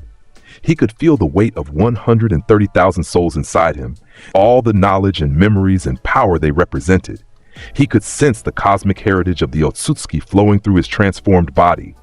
He had become something that the world wasn't ready for, something that might be more dangerous than any threat they just defeated. Tsunade approached him carefully. "Naruto, what have you become?" "I don't know," he admitted. "Something beyond vampire, beyond shinobi, beyond even the Otsutsuki. I've integrated so many different powers and souls that I've transcended my original nature." He looked at his hands, watching cosmic energy flow beneath luminescent skin. "I'm still me, still Naruto Uzumaki, but I'm also more, something this world has never seen." "Are you a threat to us?" the Raikage demanded, his hand on his sword. Naruto turned to look at him, and the cosmic weight of his gaze made the powerful Kage step back involuntarily. "No, I'm still the protector, still the hunter of monsters. But now I have the power to protect on a scale that spans dimensions and realities." He smiled, showing fangs that gleamed with otherworldly light. The shinobi world just got the most powerful guardian in its history. Whether that's a blessing or a curse remains to be seen. The war ended officially 3 days later. The allied shinobi forces returned to their villages as heroes. Peace treaties were signed. A new era began. And Naruto Uzumaki stood apart from it all, watching from the shadows, knowing that he could never truly be part of the world he'd sworn to protect. He was too powerful, too different, too far removed from human experience, but he would protect them anyway, because that's what monsters did when they chose to be heroes instead of villains. 5 years passed. Naruto had become a legend, a myth, a story that people told around campfires. The Crimson God who'd ended the Fourth Shinobi War, the cosmic vampire who'd consumed a goddess, the protector who watched from the shadows but never appeared in public.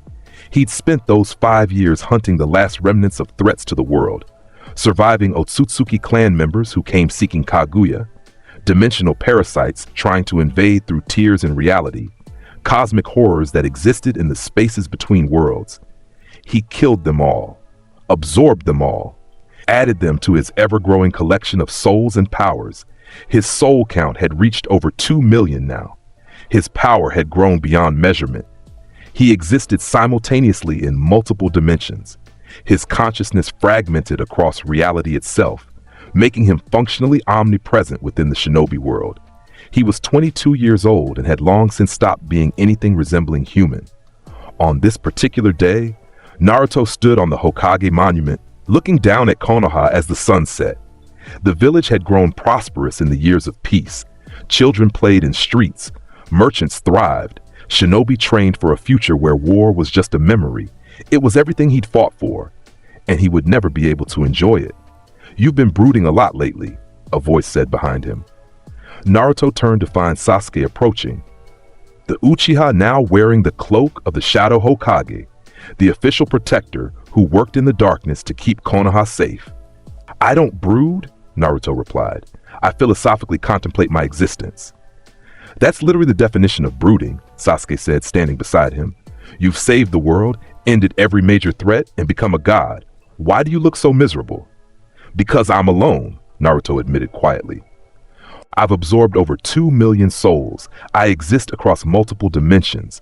I've transcended humanity so completely that I can barely remember what it feels like to be mortal." He looked at his hands. "I'm the ultimate predator, the apex existence, the being that gods fear, and I'm completely, utterly alone in that existence." Sasuke was silent for a moment. "You could still connect with people. Sakura asks about you. Kakashi wants to see you. The village would welcome you back." "Would they?" Naruto's laugh was bitter. "I'm a cosmic horror wearing a human face, Sasuke. I exist partially outside reality. My very presence makes reality itself unstable. The longer I stay in one place, the more the dimensional barriers weaken. I'm literally too powerful to safely be around normal people. So, what will you do? What I've always done, Naruto replied. I'll protect from the shadows. I'll hunt the threats that no one else can handle. I'll be the monster that keeps worse monsters away. He smiled sadly. I chose this path when I embraced what I was. I don't regret it, but I won't pretend it doesn't come with a cost. They stood in companionable silence, watching the sun set over Konoha. You know, Sasuke finally said, you're still my teammate, still my friend. That doesn't change just because you become a cosmic entity. Thanks, Naruto replied genuinely. That means more than you know. Sasuke nodded and left, returning to his duties as Shadow Hokage. Naruto remained on the monument, watching over the village as darkness fell. His enhanced senses detected every heartbeat, every breath, every life within Konoha's walls. 2 million souls whispered inside him, all the people he'd consumed, all the enemies he'd defeated. He was the Crimson God, the cosmic vampire, the ultimate protector, and he was utterly, completely alone in his power. But he would endure it. Because someone had to stand between humanity and the darkness. Someone had to be the monster that hunted monsters. Someone had to bear the weight of cosmic power and use it responsibly. That someone was Naruto Uzumaki, and he would continue to protect this world. No matter how lonely that path became, the moon rose over Konoha, and in its light, Naruto's shadow stretched across the entire village, a dark protector watching over the light. 10 more years passed. Naruto was 32 years old, though he looked exactly the same as he had at 17, vampiric immortality and Otsutsuki genetics ensuring he would never age. He stood at the edge of reality itself, in a dimensional void between worlds, confronting the latest threat. An Otsutsuki patrol fleet had arrived, seeking the chakra tree that Kaguya had planted on Earth millennia ago. They'd come expecting to harvest the planet's energy and move on to the next world. Instead, they found Naruto. This world is under my protection, he told them, his voice resonating across dimensional boundaries. Turn around and leave, or join the collection of souls that thought they could harvest humanity for resources.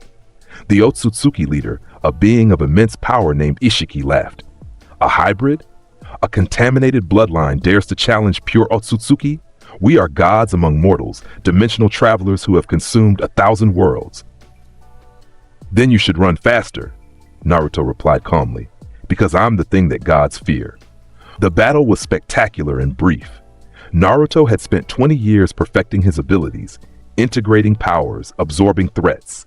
The Otsutsuki fleet, powerful as they were, couldn't match something that existed simultaneously in multiple dimensions, that could manifest armies of millions of souls, that wielded the combined power of a vampire lord, a goddess, and 2 million absorbed entities. He destroyed them completely, absorbed their essences, and added their cosmic knowledge to his vast consciousness.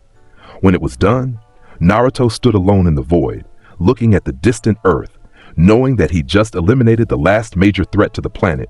Eri was safe. The shinobi world could evolve in peace. The age of gods and monsters was ending, and Naruto Uzumaki, the being who'd made it all possible, would continue to watch from the shadows, protecting a world that would never fully know what he'd sacrificed to keep them safe. He teleported back to Earth, appearing on his usual spot on the Hokage monument. The village below was celebrating. The Chunin exams were happening, young shinobi testing their skills in competitions that would have seemed laughably simple to someone of Naruto's power.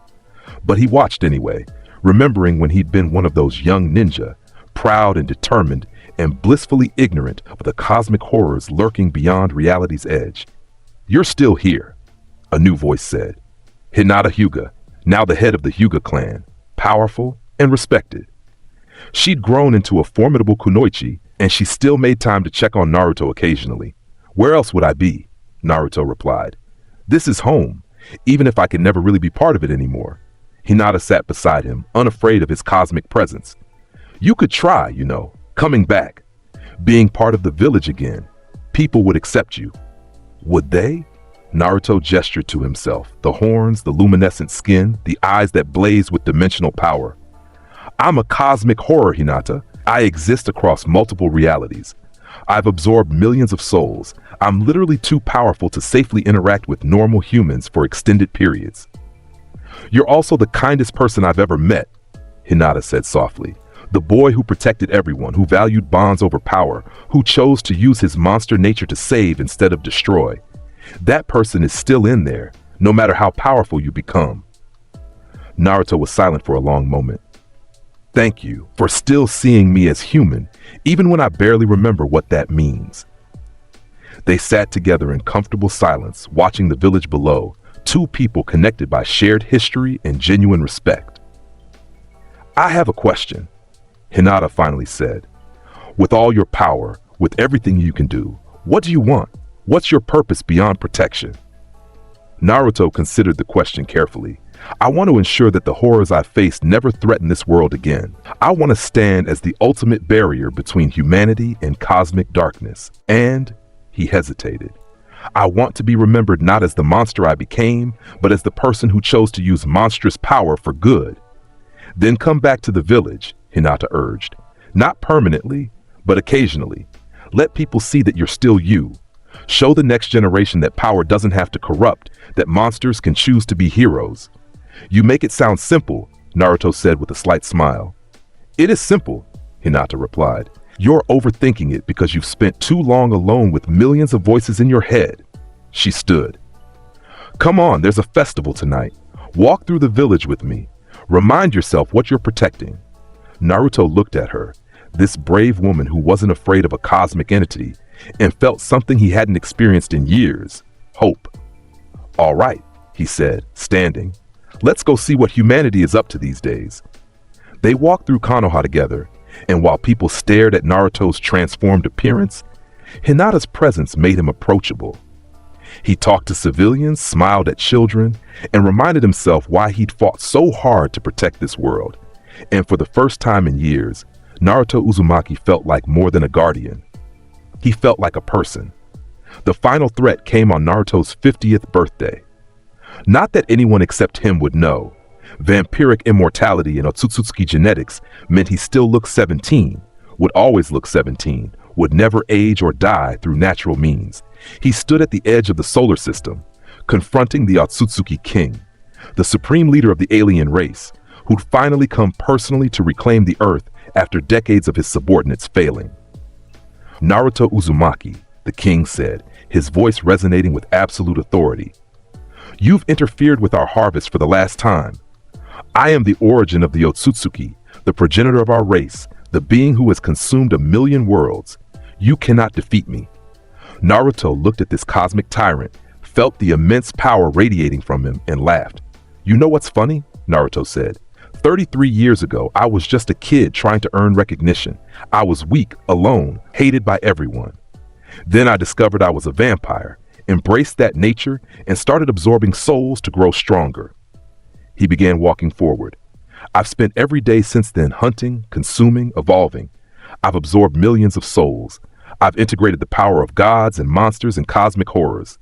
I've fought and consumed an Otsutsuki goddess. I've transcended every limitation of my original form. His eyes blazed with crimson-violet power, and his familiar army manifested. Over 3 million spectral warriors, all appearing simultaneously, filling the void of space with the damned. You're the Otsutsuki king? Naruto's grin was manic, terrifying, glorious. Then consider this your formal notice. I'm the Crimson God, the cosmic vampire, the being that makes your entire race obsolete. And I'm about to add your power to my collection. The battle that followed would have destroyed solar systems if Naruto hadn't contained it through dimensional manipulation. The Otsutsuki king fought with techniques that warped reality, created black holes, rewrote physics itself. He summoned armies of Otsutsuki warriors from across dimensional barriers. Naruto countered with vampiric immortality that transcended even conceptual death, shadow manipulation that existed beyond dimensional boundaries, and the combined power of millions of absorbed souls. They fought for 7 days straight, across multiple dimensions, through the fabric of reality itself. The Otsutsuki king used every advantage, superior technology, ancient techniques, cosmic authority that should have made him invincible. But Naruto had something the king didn't expect: evolution. Every attack the king used, Naruto adapted to. Every technique he integrated, every power he consumed and surpassed. Because that's what vampires did. They evolved through consumption, grew stronger through every challenge, transcended every limitation through sheer predatory adaptability. On the seventh day, Naruto caught the Otsutsuki king by the throat. "You're strong," Naruto admitted. "Stronger than anyone I faced before, but you made one fatal mistake. You stagnated, achieved ultimate power, and stopped growing. I never stopped. I grew stronger every single day for 33 years, and now..." He drove his fangs into the king's throat. "Now, I'm going to show you what happens when you give an apex predator 3 decades to perfect his craft." The Otsutsuki king's soul was vast. Millions of years of existence, cosmic authority, genetic legacy of an entire race's evolution. Naruto absorbed it all, drinking deep, consuming everything that made the king who and what he was. When it was done, Naruto released the empty husk and watched it dissolve into cosmic energy. He stood alone in the void, feeling the changes settling into his being. The Otsutsuki king's power had been the final piece, the last ingredient needed to achieve true cosmic supremacy. Naruto Uzumaki, who'd started as a lonely orphan boy in a small village, had become the most powerful being in the known universe. He could create and destroy dimensions, manipulate reality like others manipulated chakra, exist simultaneously across infinite realities, command armies of millions of souls, reshape matter with a thought, transcend death, time, and space itself. He was functionally omnipotent within the material universe. And he was still Naruto Uzumaki, still the boy who'd wanted nothing more than to be acknowledged, to protect his friends, to prove that monsters could choose to be heroes. He teleported back to Earth, appearing on the Hokage monument for what he knew would be the last time. The village below was celebrating something. Probably another festival, another moment of peace, another day where people could live without fear. Because of him. Because a vampire who should have been a curse chose to be a blessing instead. Naruto looked out over Konoha one final time, feeling the weight of 3 million souls inside him, the cosmic power flowing through his transformed body, and the lonely knowledge that he would never truly belong here again. "Goodbye," he whispered to the village below. "I'll always protect you, Pa, even if you never know I'm here." He began to walk away, intending to return to the dimensional void where cosmic threats lurked, where his power wouldn't destabilize reality, where he could stand eternal watch over the universe itself. "Naruto?" He turned to find Team 7 approaching. Sasuke, Sakura, and Kakashi, all grown into legends themselves, all walking toward him with smiles. "We heard you fought the Otsutsuki king," Sasuke said. "Thought you might want some company." "You're supposed to be the lonely cosmic entity," Sakura added. "But you're still our teammate. That doesn't change." "We brought sake," Kakashi said, holding up a bottle. "Thought we could celebrate the end of all cosmic threats the old-fashioned way, getting drunk and telling embarrassing stories." Naruto stared at them. These people who'd known him before he became a god, who still saw him as the loud blonde teammate who never gave up. "I'm literally a cosmic horror," he said. "I exist across multiple dimensions. I've absorbed millions of souls. I'm the being that Otsutsuki gods fear." "Yeah," Sasuke replied. "But you're also the idiot who ate ramen for breakfast, lunch, and dinner. You're the teammate who never gave up on me even when I tried to betray the village. You're the friend who valued bonds over power." He smiled slightly. "Being a cosmic god doesn't erase that." For the first time in decades, Naruto felt tears form in his eyes. Crimson tears, blood tears, the only kind he could cry. "Thank you," he whispered. They sat together on the monument, 4 teammates who'd grown from children to legends, sharing sake and stories and laughter under the stars. And Naruto realized something important. He would never be truly human again. He would always be alone in his cosmic power. He would forever stand apart from the world he protected. But he wasn't alone in the ways that mattered. He had bonds. He had friends. He had people who saw past the monster to the person within, and that made all the difference. Epilogue, the Eternal Guardian. 100 years later, the shinobi world had evolved beyond recognition. Technology had advanced, villages had become cities. The age of ninja was fading into legend, but the legends of the Crimson God persisted. Children heard stories of the vampire who'd saved the world, the cosmic being who watched from the shadows, the monster who chose to be a hero. Few believed the tales were real. They were wrong. Naruto Uzumaki stood on what used to be the Hokage Monument, looking down at the massive metropolis that Konoha had become. Flying vehicles zipped between towers. Holographic displays lit the night. Humanity had reached heights he'd only dreamed of as a child, all because he'd given them the peace to evolve.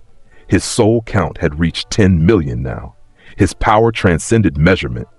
He existed across infinite realities simultaneously, protecting not just Earth, but dimensional barriers themselves. Standing as the ultimate guardian against threats that existed beyond normal comprehension, he was 150 years old and would live forever. The last vampire, the Crimson God, the eternal protector. And despite the loneliness, despite the weight of 10 million souls inside him, despite existing so far beyond humanity that he barely remembered what it felt like to be mortal, he had no regrets, because he'd chosen this path, embraced what he was, used monstrous power to protect instead of destroy, became the barrier between humanity and cosmic darkness. He was Naruto Uzumaki, and he would stand eternal watch over this world and all worlds beyond, hunting the monsters that lurked in dimensional shadows, protecting the innocent, and honoring the memory of everyone who'd helped him become who he was. The moon rose over the city, and in its light, Naruto's shadow stretched across the entire metropolis, a dark protector watching over the light. Forever, the end. The shadows of this dark reality have been cast.